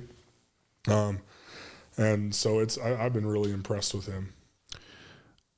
A lot of the questions about him, and we talked to him about him, was the surgery and his labrum and on his throwing shoulder. And he said he's completely healthy, and the guys went back to Florida to check that out before they brought him in. But you've seen him out there. Yeah. What's your take? He looks great. He looks great. I would have never known, really, that anything had happened to his throwing shoulder unless somebody told me. When you go back and watch his film at the year that when Baylor won the conference championship, when he was healthy, last time he was healthy, really. And you played against him, right? In Waco. He was, we did. He was a pretty special player when he was healthy. So. Yeah, pretty special, pretty dynamic. Yeah, so that'll be fun. He seems like a great fit. And from our observation with having him close. Yeah, it'd be fun to watch him and Jake duke it out. Yeah, we were talking at our family dinner last night. Actually, we were talking about you because we knew you were coming on the show. And I said, no one knows the quarterback battle more than the center, right? Who's going to spend more time with the quarterbacks than anyone else, up close and personal. And so we just thought it was perfect timing to have you on because there will be a competition between those two and a couple of the younger guys in there. I'm not going to ask you how it would go because we don't know, but when a team enters spring, you've entered spring in quarterback competitions, and you've entered springs when Zach's a quarterback, Jaron's a quarterback, and Keaton is a quarterback. What's it like? I mean, I think, honestly, it's not super different when there's a quarterback battle versus not. The reps might be divvied up a little bit differently, but spring is also a time for the coaches to get a chance to see everybody. Yeah. And so it's, was Keaton our starting quarterback last year during spring ball? Yes. But did we get plenty of reps with Jake and the other quarterbacks with the ones? Yeah. Because A-Rod wanted to see what they could do too. And so I think because spring ball is a little different than fall camp. Fall camp, that first week and a half, you're trying to set a depth chart. Yeah. Where in spring ball, a lot of the times it's more you're trying to see what the whole roster can do. So you'll probably have reps because everybody just thinks about Gary and Jake, but Ryder Burton's still in the there's some good young quarterbacks in the program too. And I've had snaps with Ryder already and Trayson. So it'll be all over the place as spring ball usually is. Yeah. And so would you be surprised if there's a starting offensive line announced or even a starting quarterback before the second week of fall camp? Or do you think it'll go that late, or do you think it would come out of spring? I don't think it'll come out of spring. I'd be surprised. Yeah. I'd be surprised just because so much can happen between May and August. A lot of work still being done that time, right? For sure. And I'd definitely be surprised because I think even back to 2020, Jaron and Zach were splitting reps pretty much evenly right up until that first game of 2020. It wasn't until the week of the game. That's right. That we knew. We forget that. They both ended up okay, didn't they? Yeah. They both ended up doing just fine. Who did you want to be the starter? I don't know. I was just a wide-eyed freshman. Obviously, I knew Jaron, but Zach had been my buddy growing up. We played basketball against each other, and so yeah. But Zach was also coming off a little bit of I don't remember if it was a shoulder or something. He wasn't fully healthy, but Jaron also wasn't fully healthy either. And now this is the first time they were both healthy together again, and they were just battling out. And it's like you have two NFL quarterbacks on your roster. That was pretty That was pretty fun to watch. Won a lot of games. Just for the record, we always had 2 NFL quarterbacks on the roster in the old days, but it's hard to recruit 2 of them now. Yeah. Hey, so correct me if I'm wrong. I'm just shooting from the hip here. Your first start, was it not the Boca Raton Bowl? So I didn't start that game, but I went in like the second series. And then played the whole rest of the game. Yep, because James Empey had gotten COVID. Oh, that's right. And so Joe Tukuafu was starting at center that game. I was back up at both guard positions and at center that game. And then on like the second drive, Joe rolled his ankle, and so then I was in. And that was your first time playing center. I had played center once or twice before that, like on the last series of the game, and we were just killing somebody. Well, we remember as we were working that you were flawless in that game. When a new center comes in, and with no mistake, Zach's throwing the ball all over the place. He's running for touchdowns, lighting up Central Florida, and that's where I remember that this Connor Pay. We got 4 more years of him, and here we are. Here we go. Here we go. Time flies. That was a good start, wasn't it? Well, isn't that crazy that's that long ago? And it doesn't seem like it was that long ago. Has it gone as fast for you as it has for us? Yes, for sure. Think about it. But I think you centered that game. Zach went to the Jets. He'll be gone from the Jets before you finish your BYU career. I know. I'm just old. No, but it's actually wild to think about. I'm going into my 5th season. Yeah. As a player, but I've only been back for my mission 3 years and 8 months. It's crazy. Just because I came back right before a season started, and so like I'm 23, and so it's not like. But Zach, I'm like a 5th year senior, which is wild. And 2 years from now, you and Zach will be back together at the Rams. That could happen. Yeah, that absolutely could happen. Awesome. Zach and Puka. With you and Zach and Puka together. Yeah. We talk about getting the band back together, that'd be okay. So. Connor Pay on the Wise Guys played in 42 games so far at BYU, 32 starts. If we had a cheeseburger eating contest among the offensive line, and we let Bohannon participate as well, who wins? Caleb Etienne. Not even close. Can he just pound it? Not even close? Pound it. He just pound it. Like how many cheeseburgers we talking about? He's a very enormous human being. Very enormous human being. Kalani said during his news conference announcing the signees that he said that Caleb has made strides this offseason that they're going to blow people's minds. Just what is it with physicality, mental? What's different? All of the above. Really? All of the above. So you've noticed it too? He's leaner. He's lost quite a bit of weight. I think he's down to about 320 now. Yeah, which is good for him. He's about 6'8", 6'9". Yeah, and he looks fantastic. He's moving really well. But I think also, just with how well Coach Woods teaches, he's learning a lot, and he's not out there wondering what he's supposed to be doing on those plays. And when he knows what to do and how to do it, he's a good player because he's a pretty freaky specimen. There's just Coach Woods has a phrase that I think kind of describes what Caleb kind of was last year, and he called it paralysis of analysis. Like, am I supposed to go here or there? And then then the defender's by you, right? Right. And so I think, he's made huge strides in that area this winter. So good. That's great. We had plays where we would, for the review show, we'd go, wow, look at Caleb Eddy in here. He obviously knew exactly what he was supposed to do because he just destroyed this person, right? And we're like, he knew exactly what to do. And then others were, we would go, well, how did he miss that guy? Well, because there was a moment of confusion at the snap. But rarely when he knew what he was supposed to do did he not dominate. Right. And so if he knows what he's going to do, he could be really good. Kate Porter asked you, how do you feel about the depth of the offensive line, and who's your backup? Pretty good. I mean, a lot of young guys. It's a young room. And they're not small guys. I've looked at the sheet. They're young guys, but they might be 6'8", 300. Yeah, exactly. Okay. Exactly. And who is my backup right now? That's a good question. There's been a ton of rotating around. Yeah. But who's going to play that center position? Peter Falanico and Sam Daw have kind of been the ones doing it. But they're also competing for a guard spot too and other things. And so, but that's like the start of spring. Everyone's everywhere. Yeah. Little's back, right? Isn't he back? No, Tyler Little's defensive line. Oh, they moved him to the D line. Yep. Oh, you know what? He could be good over there with that size. So. With that size, yeah, I didn't even know that. That's great. Hey, we can talk about future recruits if they're his little brother, can't we? I think we can talk about whatever we want. I think we can. Your little brothers are ridiculous. He's a Are freakish. there like rules? I'm not allowed to talk about recruiting or something? No, we're not allowed to. When we do a show for BYU, we're not allowed to. And this one's an independent show, so we don't talk about it. Gotcha. But we're talking about failure. Your little brother's a freak. Right? Very much so, yeah. Yeah, like he's like, what are his dimensions now? Because he's only, was he 17 now? Yeah, or 16. He's so 16. He's got 2 more years left, right? Well, actually, he turns 17 in 2 days. Yeah, so he's going to be 17, and his dimensions, because you and I were talking about this last summer, and you're like, oh my gosh, he's freakish. Yeah, he's 6'7", probably 305 now, maybe. He's 17, folks, and he's Maybe really he's athletic. Pushing 300 pounds, yeah. He's really athletic. Yeah, and he's a lean 300 pounds. Yeah. So absolute dummy, but just.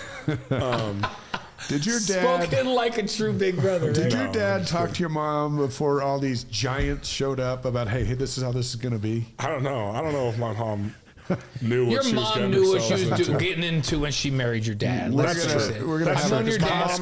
My mom's 6 feet tall. Yep. Yeah. My dad's 6'5", like more like 6'3" and a half. I've known his mom and dad since they were here. It's down to 6'4". Yeah. A little bit of shrinkage, a little more width. Sure, it happens to all of us. How much talking do you do in the huddle as a center? In the huddle, not a lot. At the line of scrimmage, a lot. A lot. Yeah, so mainly in the huddle, we're getting the play relayed to us from the quarterback. And that'll probably even be more so this year because I'm assuming the headset rule will be passed. Yeah, it seems like it will. How do they not? It's a stupid rule. After the Michigan thing, that's been a really pressure to get that. Right, like why do we have to learn all these signals, right, when you can just put a headset in the quarterback's helmet? Right, and the companies that make helmets have been making these for the NFL for years. Right. And they know how to do it. So the quarterback gets the call, we break the huddle, and you turn around, and then then what do you do? So first thing I do is I'm responsible for reading the defense. So I'll read first level, second level, third level. And you're looking, where's the linebacker at? You're calling the front out, right? Yep.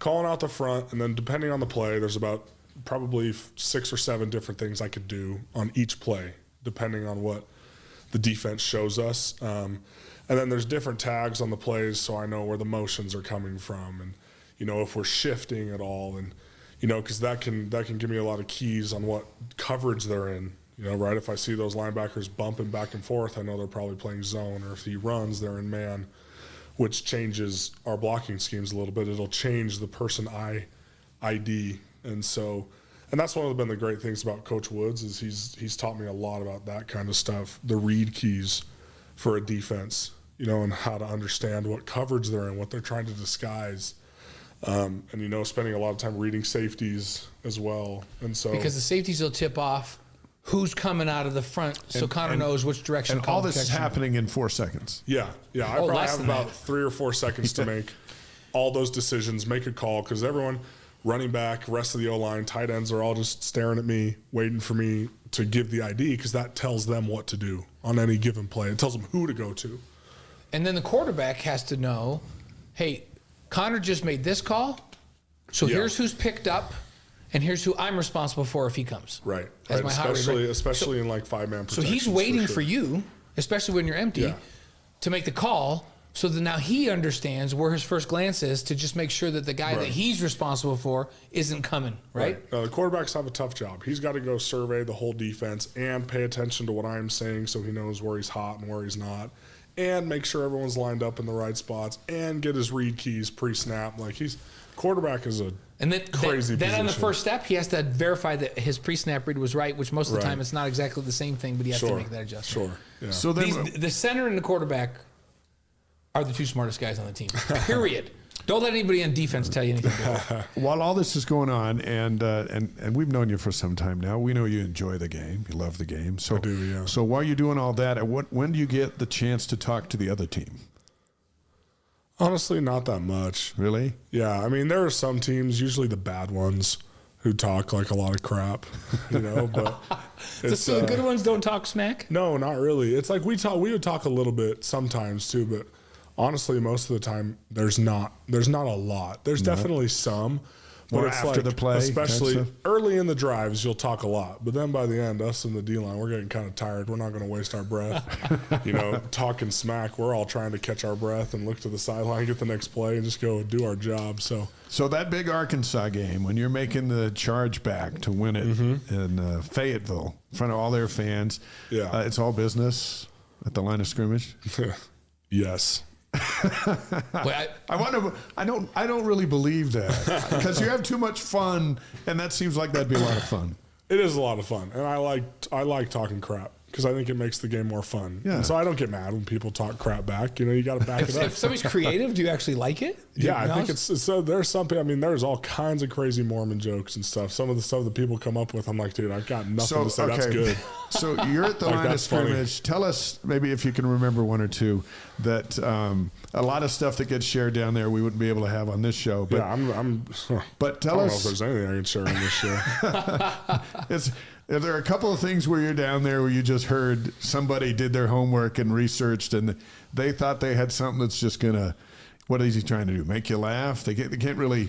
They don't want you mad, right? If you get mad, they got a 6'5" bull coming at them. Yeah. Well, no, it's pretty funny. I mean, there weren't a ton actually last year that I remember that are appropriate. But there were just some that people would pull out the dumbest stuff, and we'd blow them up on a play or something, get some pancakes, and they'd be yelling at us, calling us virgins and stuff like that. You guys can't have sex, and we're like, dude, we just pile drived you into the ground, and that's your comeback. Maybe you should be working on something. At that time there were 4 dudes on the O-line who were married, and it was like, dude, what do you mean we're married? We're getting way more than you are. And it's just people who they've read something but don't understand anything. They don't have it all. They'll make jokes like that about bliss. There's how more many wives we have and all yeah. that stuff, and that we're 30, especially when Clark was here with his mustache, he looked pretty old. Yeah. And so they're like, dude, we're playing against a 30-year-old right now. Oh. That's funny. That's funny. Kate Porter asked a good question. Who's the nastiest guy on the O-line? And then the same question on the D.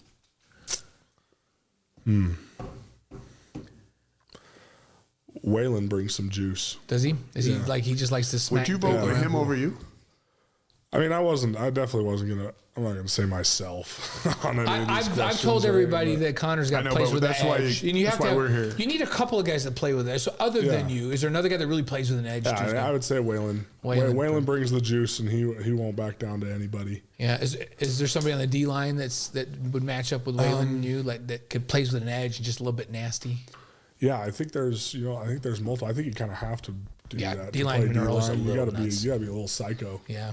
I think Batty definitely brings that a little bit. Yeah, he's a little crazy. You got some new John guys Nelson coming to that D-line. And people don't forget how much missing John down the stretch last year hurt that interior D-line. Without him being healthy. Yeah.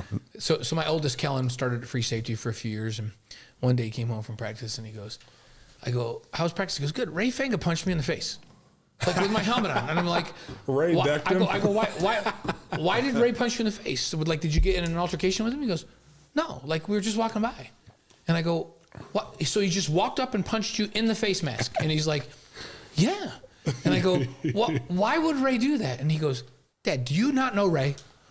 And I'm like, you know what? I really like Ray for that. I like Kellen's like, Ray's the guy you want on your team. Yeah, man. He just brings the nasty. It's all good. He's like Ray punched me in the face. No reason. Pads yet. He's just being Ray, right? Yeah. And it's all good. We have a couple of those guys. I typically try not to do anything after the whistle because I'm I think extracurriculars are just kind of stupid. Yeah. And they flag him like crazy now. I'll do some cheap stuff between the whistles for sure. Yeah, got to. Remember, you're the leader. You're the leader now. Yeah. All those young guys are going to see what we can get away with and what we can't. And we'll watch Connor. Hey, a couple more questions for you. Then we're going to hit you with 5 fun ones. The Cougar Board question of the week I'm going to throw with you in here. Yeah. Did you play basketball in high school?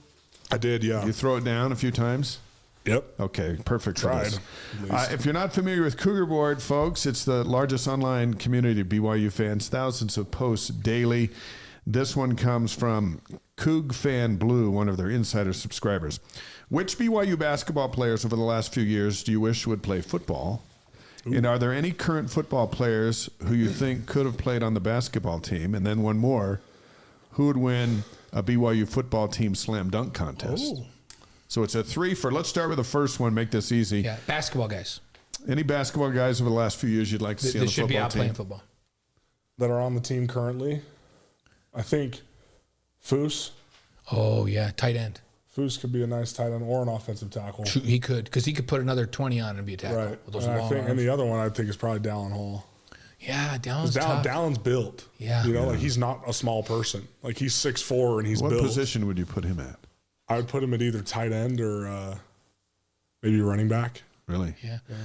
Caleb Lohner, who left and is now, and now at Baylor, like we always looked at him and Caleb's thought, a freak, my man. goodness, why is that kid not on the football team, right? All right, any of your current teammates that you think could have been on the basketball hard. team? That's hard because when I first got here, there was like a nucleus of guys who had like played competitive basketball in high school. There was probably 10 or 15 of Puka us. was a great basketball And we player. would play twice a week, all off season long. Yeah. So like I got to know those guys as basketball Blake Freeland players was a good basketball well. player. Yeah, I was You like, were a good basketball me, player. Blake, Isaac, That's right. Zach Wilson, Jaron, Neil Pau. That's right.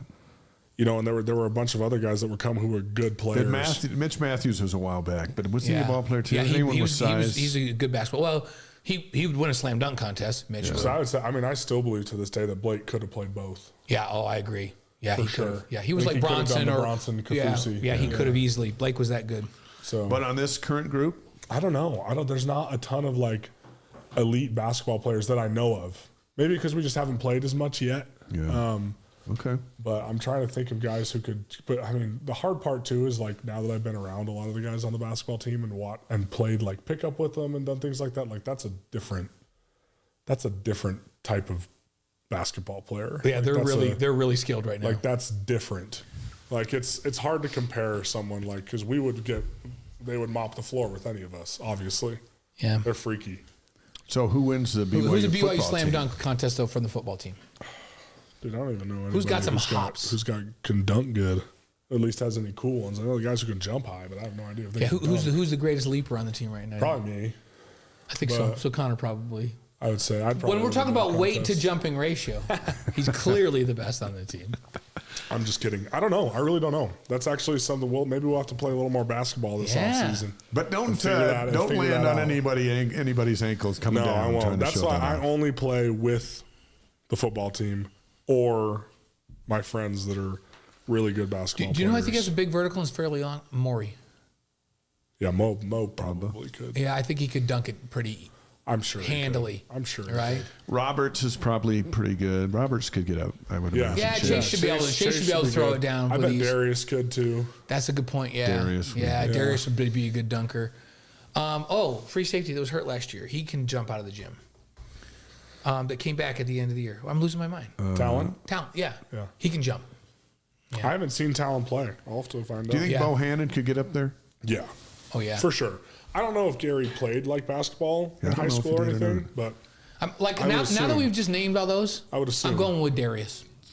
Yeah, I think that's a safe bet because he's got really long arms. Yeah, he's taller, and he's really and athletic. he's really athletic. yeah. Wide receivers. So, so Gary was talking to us about growing up in, I believe it's Earl, Arkansas, and he was talking about foods that he liked and things. The next thing he starts talking about eating snapping turtle. Yeah. And we're like, dude, don't tell us, whatever you do, don't tell us it tastes like chicken. He goes, it does It's exactly taste like chicken. But he said it was just a small town. And we asked him, gosh, he had offers from everybody coming out of that small town. I said, what was that like for a 17-year-old coming out of this? And he goes, Bama and all of them. Yeah. he goes, didn't know any different. We're just our high school thing. We do this. And then he picked Baylor because it was kind of felt like a little bit like his hometown experience. Yeah. And that's why he's picked. And He told Baptist us that's why he background. picked BYU now because it felt like home to him. Yeah. Yeah. Yeah. But snapping turtle and chicken. So next time you are dining on Korean barbecue Well, together, you can say, I hey, need- what about the snapping turtle? I need Caleb's mom to come back into town and make some of that Louisiana gumbo. Oh, because she cooked That great. New Orleans gumbo. I need some more of man. that. I didn't get any last time. she Michael was here, Zimmerman and I says was- Keanu Hill, but he hasn't seen Keanu lately. Okay, Kibo is pretty good. Kibo is in that group that would play Yeah. basketball with Yeah. us. Could But he he's get like up? 245 now. He would have been we'll dunking see. better at Who knows? 220. I don't Who knows? know. Yeah. All right. Well, you know what? As you're sizing guys up during spring practice, just in the back of your head, go, yeah, I think he could. That could be a good dunker. Yeah. I come back on the Wise Guys. I'm going to have a better report. The schedule's out. Anybody on there that jumps off the page, or is it the first one? Because it's going to be your last one. Your last season. Southern Illinois. That's who jumps off the page. That's the next time we get to play football as a team again. Well, Utah jumps off the page to me. It jumps off the page to us, too. Jumps off the page to all the fans. Yeah. Yeah. And there were games last year. I think you'd like another shot at Kansas, and you get them at home. Oh, no doubt. No doubt. So those are the kind of matchups. And there were also games like, that they were just fun to play in, like going to Texas. That was fun. Getting to play in 105 or whatever that stadium is. Like, that's a cool experience. I wish we would have played a little better. And if we're being honest, we were probably just a little bit outmatched in that game in some areas, and kind of, showed some areas we need to grow and improve. You get Oklahoma State, who you had on the ropes, at home now this year. There's some. Yeah, that'd be fun. We gotta bring Kansas State here. Kansas State's been playing really well the last couple seasons. I think it's gonna be an awesome schedule. Arizona played really well last year. We bring them to Provo as well. Yeah, you get some good teams here, which is fun. Yeah, it'll be good. It'll be fun, but obviously, it'll be really fun to play Utah again. And then but Southern Illinois is the focus, because that's the next time we get to play. How important has the Royal Blue Collective played as a role in helping this football program move forward, supporting your guys? Yeah, tell us about that. It's been huge. I think just kind of the way college football is moving now. Money's going to be involved, and I believe, I might be biased as a player myself, but I believe it should be. And the thing that I look at is A, how much college football makes for the university, and then B, if you're going to sign a coach to a $10 million contract annually. Oh, with an airplane and 2 cars? With an airplane, homes, cars, I think you can dish out a little something for the guys on the field. He's talking about Steve Sarkisian. Yeah. We broke down his contract last week. But I mean, you look at Lane Kiffin, Steve Sarkisian, Lincoln Riley, Nick Saban. It's like when those guys started making ridiculous amounts of money, then the conversation kind of had to begin, where it was like, okay, like, that's awesome. You got to pay, the branch manager that much, but what about the rest of the employees? And nobody's hitting Steve Sarkisian. Nobody's hitting him. What about the salesman? And I'm not here advocating that we need to make all this money. Like, I'm an offensive lineman. I understand where I sit. But some support is great. But yeah, it's great. And I think if you get yourself to the point where businesses want to do deals with you, then you deserve that money. If you don't, then you don't. Or if you suck on the field, you don't deserve that money. If you play well on the field and you perform for the school, for your teammates, I think you do deserve a little bit.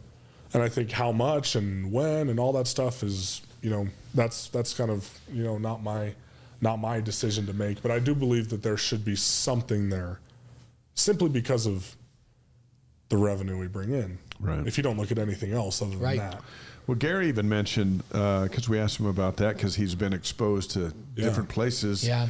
And he said BYU does it the way it should be done. Yeah, I agree with that. In a plan for the future, as opposed to a bag of cash. And that's one of the coolest things the collective has done, is they pair, because everything has to be fair market value, right? They can't just hand us money for doing nothing. And so what they've done is they've attached it to a mentorship program, where it's like when you sign with the Royal Blue Collective, you're assigned mentors in fields that you're interested in. And for me, I'm in the entrepreneurial management program in the business school. So let's hear it. Let's hear who your guys are. I've been interested in business, and that's what I'm going to graduate in December. And so, like really early on, before the Royal Blue was a thing, Markel Staffieri, former Edge player here, was one of my mentors, and he's been a fantastic mentor and friend over the last 3.5 years. And now that the Royal Blue is coming to be a part of it, Josh Jurgensen from PAX has been a great mentor, and there's countless others. But now it's where it's like, okay, you have to go and do this for or with your mentor as a way to earn the money that you're paid by the collective. It's like, okay, going to a board meeting, going doing this, and it's kind of in the hands of the mentors as to what everybody does. And it's because it sets you up for life. And I think that's one of the coolest things. I think I'm very fortunate that I met Markel early on, CEO of a financial firm called Roving Capital. And they're a fantastic firm, and they've handled all my money since the day I got to college, and now it's, I have a pretty good investment portfolio for 23 years old, I think. I don't know, maybe not, but hey, at least I have good, go with that. I have some. But, and you've got good help with good people that you've networked with that can help you manage that. And you want to go play in the National Football League, and that's great. But even if you go play in the league and you get money, there's people that can help you invest that and do all of that. And then when you're done playing football, and even best case scenario, it's over in 10 years. Right. And then you've got You're 35. You've got what are this you going to do network for the next 30 years? Right. And most people don't get to play for 10, right? Yeah, exactly. Most people play for 3 or less. Yeah, I love hearing this. I love hearing that they're setting you guys up. I think that's been, and I know Gary was really attracted to that. Yeah. Right, because life after football is a real thing, and it's pretty awesome. Just because through that mentorship program, I think I have probably 3 standing job offers for when football's over. That's great. And they're more than happy to wait till I'm done pursuing an NFL career, and I would have never had those relationships. That's a great. I think that's the genius of how the NIL can help a school like BYU stay competitive, as opposed to Texas A&M, which just has a bag of money. Right, and you saw how that went for them. And and BYU had to find a unique way to do it, right? Because just the nature of the church culture, we're just not going to go buy guys. We'll never do that. We're not going to pay $2 million for a quarterback. It's just not the athletic department style. That's not Kalani's style, and that's not really our style as a team. But you can find guys that want what you've got.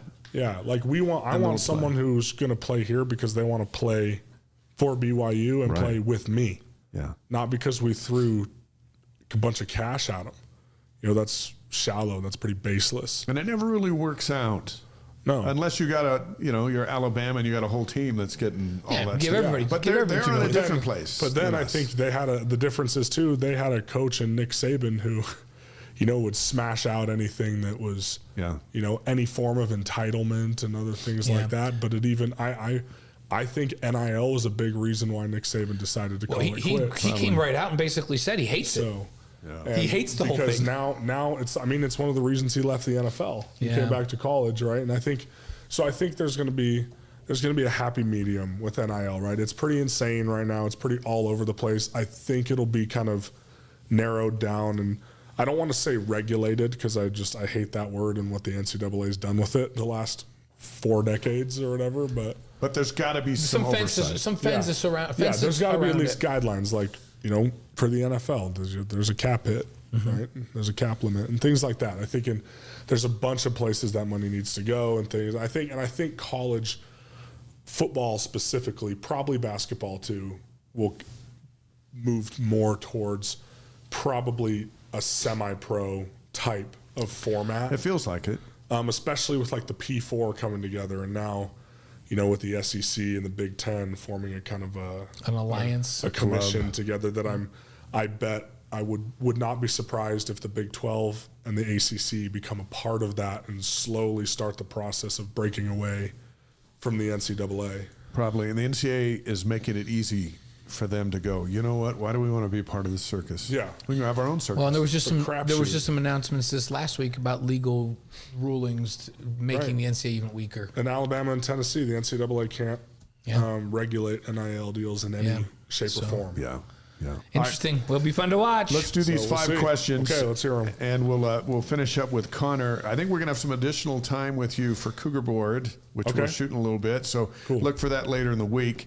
But let's get to these. You ready? Yeah, here we go. Your favorite sports movie? Oh. Hey, and you're not allowed to look at the questions in advance. I got to hide it. My favorite sports movie. Holy. This is so hard. Why didn't you let me prep? No, these are off the top of your head. Come on, man. What was the first thing that popped into your head? It's like you turn around, you're seeing a blitz, you're making a call. What's this? It's like you just the first thing. Biased, corny, for me, The Blind Side. No, I love it. Loved that movie. Classic. Maybe because I was that obese kid too. Everybody knows it's Sandra Bullock and Tim McGraw's best movie together. Right? I don't know if they've ever that was a good movie. I don't know. But I always loved that movie. I always loved that movie. That's awesome. Favorite singer or band? So it can be a solo artist or a band. See, people are learning a lot about singer. My favorite singer is Mikkel. is her name. Mikkel? Yep, and that's my sister. She's a professional singer in Los Angeles. Okay, that's fair. So Mykel. Mine's Libby. We had her on the show, my daughter. Nice. Can people find her work on YouTube? Yeah, anywhere. So how do you Music, find it? Spotify, it's on all of it. How do you spell it? Mykel. And if you just looked it up that and you did musician, you'd find it. Yeah. Okay. Okay, You find it on there. I'm gonna actually look her up. Okay. So, and then favorite band. Mykel. Okay. My favorite band is always, I kind of teeter between a couple, just because I play the drums. And so, you know, I kind of like that heavier style of music. So Dream Theater, it's kind of a deeper cut. But that's been my favorite band for most of my Dream life. Theater. And Rush has been right there with them. Oh, yeah, because Rush's drummer is special. And then I do love the band Slipknot. So that's a little on the heavier side. His favorite band is AC/DC. There you go. Yeah, they're a great sports band. I was watching some clips from Stadium of Fire last year when Journey was here. Did you go to that? Yeah, no, I wasn't able to. Unfortunately. I think I was out of town, actually. I was at we spent 4th of July at my aunt and uncle's house in California. He won't tell. He been hosts it and he won't tell us. He knows who is coming this year. Okay. That was, I was thinking At least of that when we're you off the started air, will naming you tell me the bands. genre? Yeah, he's going to tell us after we get off the air, but we're going to be sworn seekers. Because if it's not a genre that I like, I'm not going to Okay. So with all of that, what's your favorite warm-up music? Like when you're during warm-ups, what music You do got your you want to headphones hear? on. What are I'm you kind of, doing? because I love all kinds of music. So my pregame playlist will range from like classical music, almost like movie soundtracks type of thing, to hip hop and rap music, to heavy metal music. I'm all over the board. And so I just have depends. a playlist of those songs that just kind of get me fired up, and they're across all kinds of genres. So during the pregame show, when we're watching you warm up and you're kind of this and that, you could be listening to anything. Yeah, I could be listening to freaking Beethoven, or I could be listening to. So if you had a I could walk-up be listening song, to like if you're in Lamb baseball of God and or you pick your something. walk-up song, what is it? So my baseball walk-up song in high school is "Arm and Hammer" by Kevin Gates. Okay. So it was "Arm and Hammer" by Kevin Gates. Big home run hitter, I like it. imagine. I like it. Okay, this is maybe the most important question about your Okay. favorite breakfast cereal.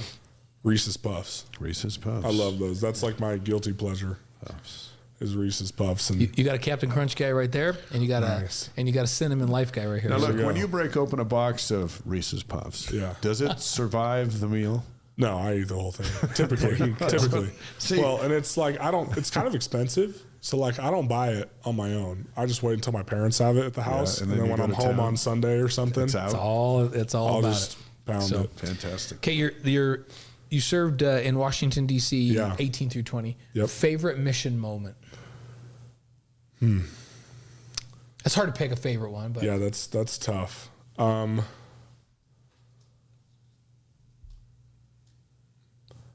I'd probably say when my good friend Tyler Robinson was baptized. That was probably the highlight. At least that's the first one that came to mind. There's tons of them. There's tons and tons while of you them. were out there, he was baptized here? or No, what? so I guess I can tell you the story. yeah, get it. Let's go. So, and I think I may have sent this. I sent the link to this YouTube to my mission president and his wife, actually. So they're probably watching this right now. If President and Sister Kaplan are out there watching, they've heard they this are. story before. And I hope I don't embarrass President Kaplan a little bit, or myself. But I was transferred to the Mount Vernon area in Virginia, which is where George Washington's house is. Super historical. Right on the Potomac down there, yeah. The church building was literally 100 feet from the Potomac. Oh, and nice. Beautiful place. And there was a gentleman in the ward. Hopefully he's okay with me sharing this story. I guess I already said his name, but this gentleman named Tyler. And his wife was a member, but he was not. And he had met with the missionaries multiple times before and just wasn't interested, wasn't really his thing. But he would come to church like twice a month just because his wife wanted him to, and he wanted to be supportive. And so like he would come to elders quorum and things like that. And he was, they'd been in this ward for multiple years. And so he'd gotten to know some of the guys. And so he was pretty open, like with his concerns. And Yeah. so he would make comments in elders quorum and stuff. It was actually pretty cool. But he was a bigger guy. He played football, and I think he had designed his job. He designed oil rigs and stuff, and was a steel worker and things like that. And so, but I felt like I really identified with him. And So just getting to know him a little bit, and he was always super nice to us, face to face. But whenever we would ever bring up, coming over, maybe sharing a message, his wife would just like totally shoot us down because he wanted us. He'd be like always just like, yeah, just talk to my wife about it.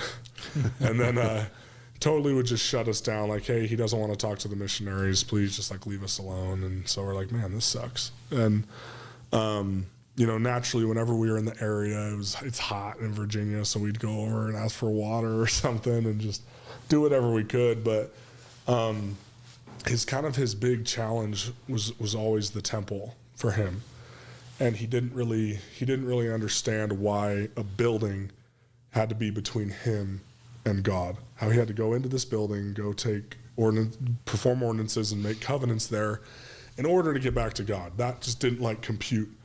With him. That's an interesting thought. Yeah. He's like, why can't I just? He's like, why can't I just have a relationship with God? Why isn't that good enough? Was kind of his concern. And the Mount Vernon ward was a pretty crazy ward. A lot of older people in that ward, very wealthy, very successful. Multiple former mission presidents in that ward, and just really hyper successful. I mean, that area of DC was kind of just like that. But I remember we had an elders quorum lesson on the temple, and we had a former mission president. His name was President Peterson. Tyler had made a comment expressing some of his concerns, and President Peterson kind of just took 3 or 4 minutes and just answered his question and kind of basically just taught him the doctrine of temples. And for whatever reason, it just clicked with Tyler. And this was near the end of my time there. I was in that area for 6 months, and I'd been praying for this guy every day. I was like, we got to find a way. And so getting pretty frustrated. It's been 5 months of that and nothing. I'm kind of reading the writing on the wall from my mission president that my time there was probably coming to an end. Right.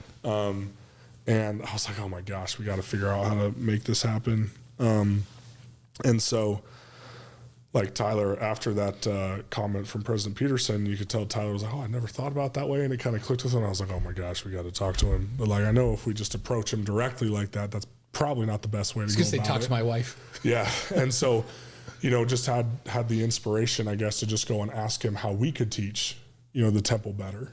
Because obviously missionaries had taught it to him poorly in the past.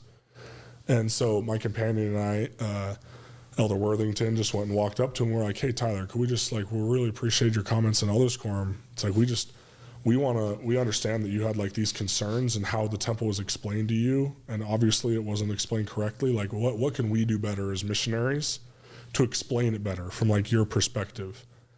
And he didn't even answer the question. He was just like, I want to meet. And we were like, okay. And so we went over to his house later that night. And had him kneel and pray with his family, with his wife and his daughters. Yeah. And ask if this was true and if he needed to be baptized, and he received an answer there in the living room. And you hadn't even given him the lessons yet.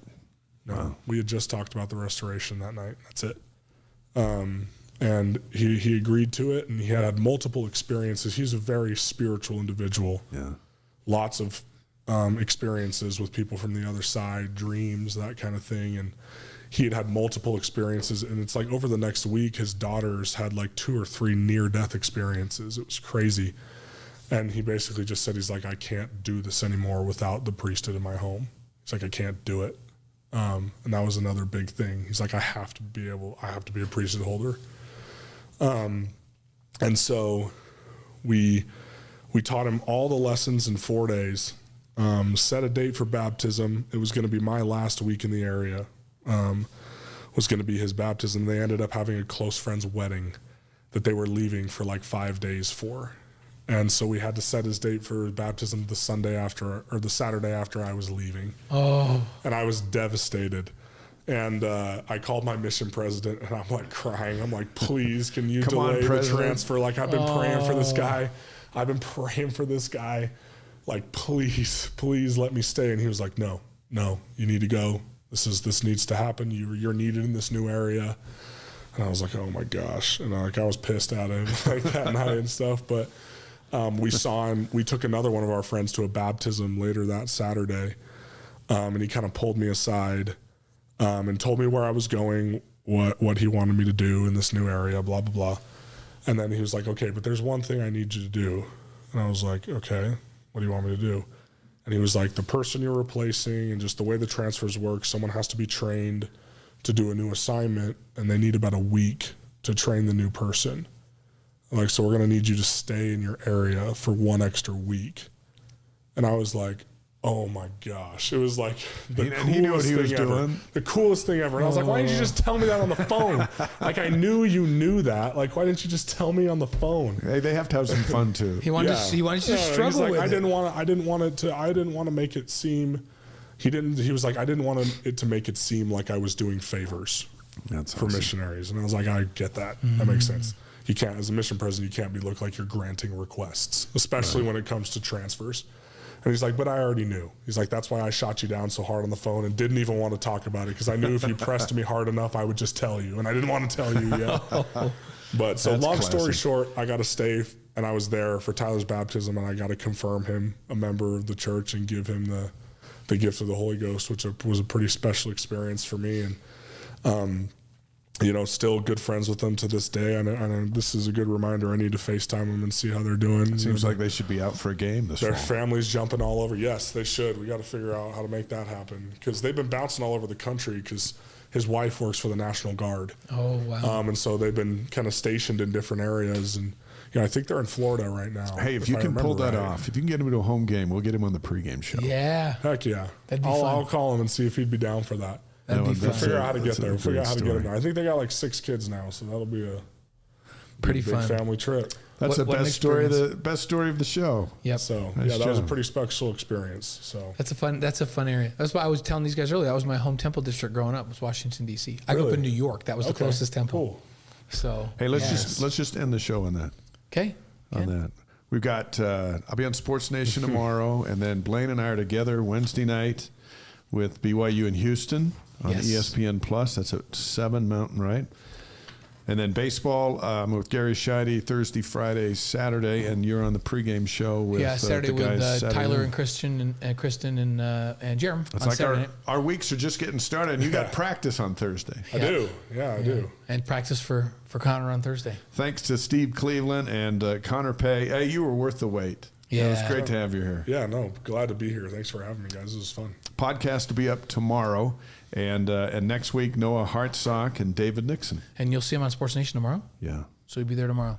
I'll see you Wednesday night. yeah. We'll both see you each other Wednesday Wednesday. night on the game. And then next week we're right back here. So share the podcast with your friends and like us on YouTube and all that stuff, and we'll keep doing our show. And we wish you, Connor, a healthy, successful spring football practice. And don't forget to have fun. Thank you. All I right. plan on it. Yeah, remember, keep an eye out for those dunkers. We're gonna have you back. I will. All right. Thanks for watching, everybody. We'll see you.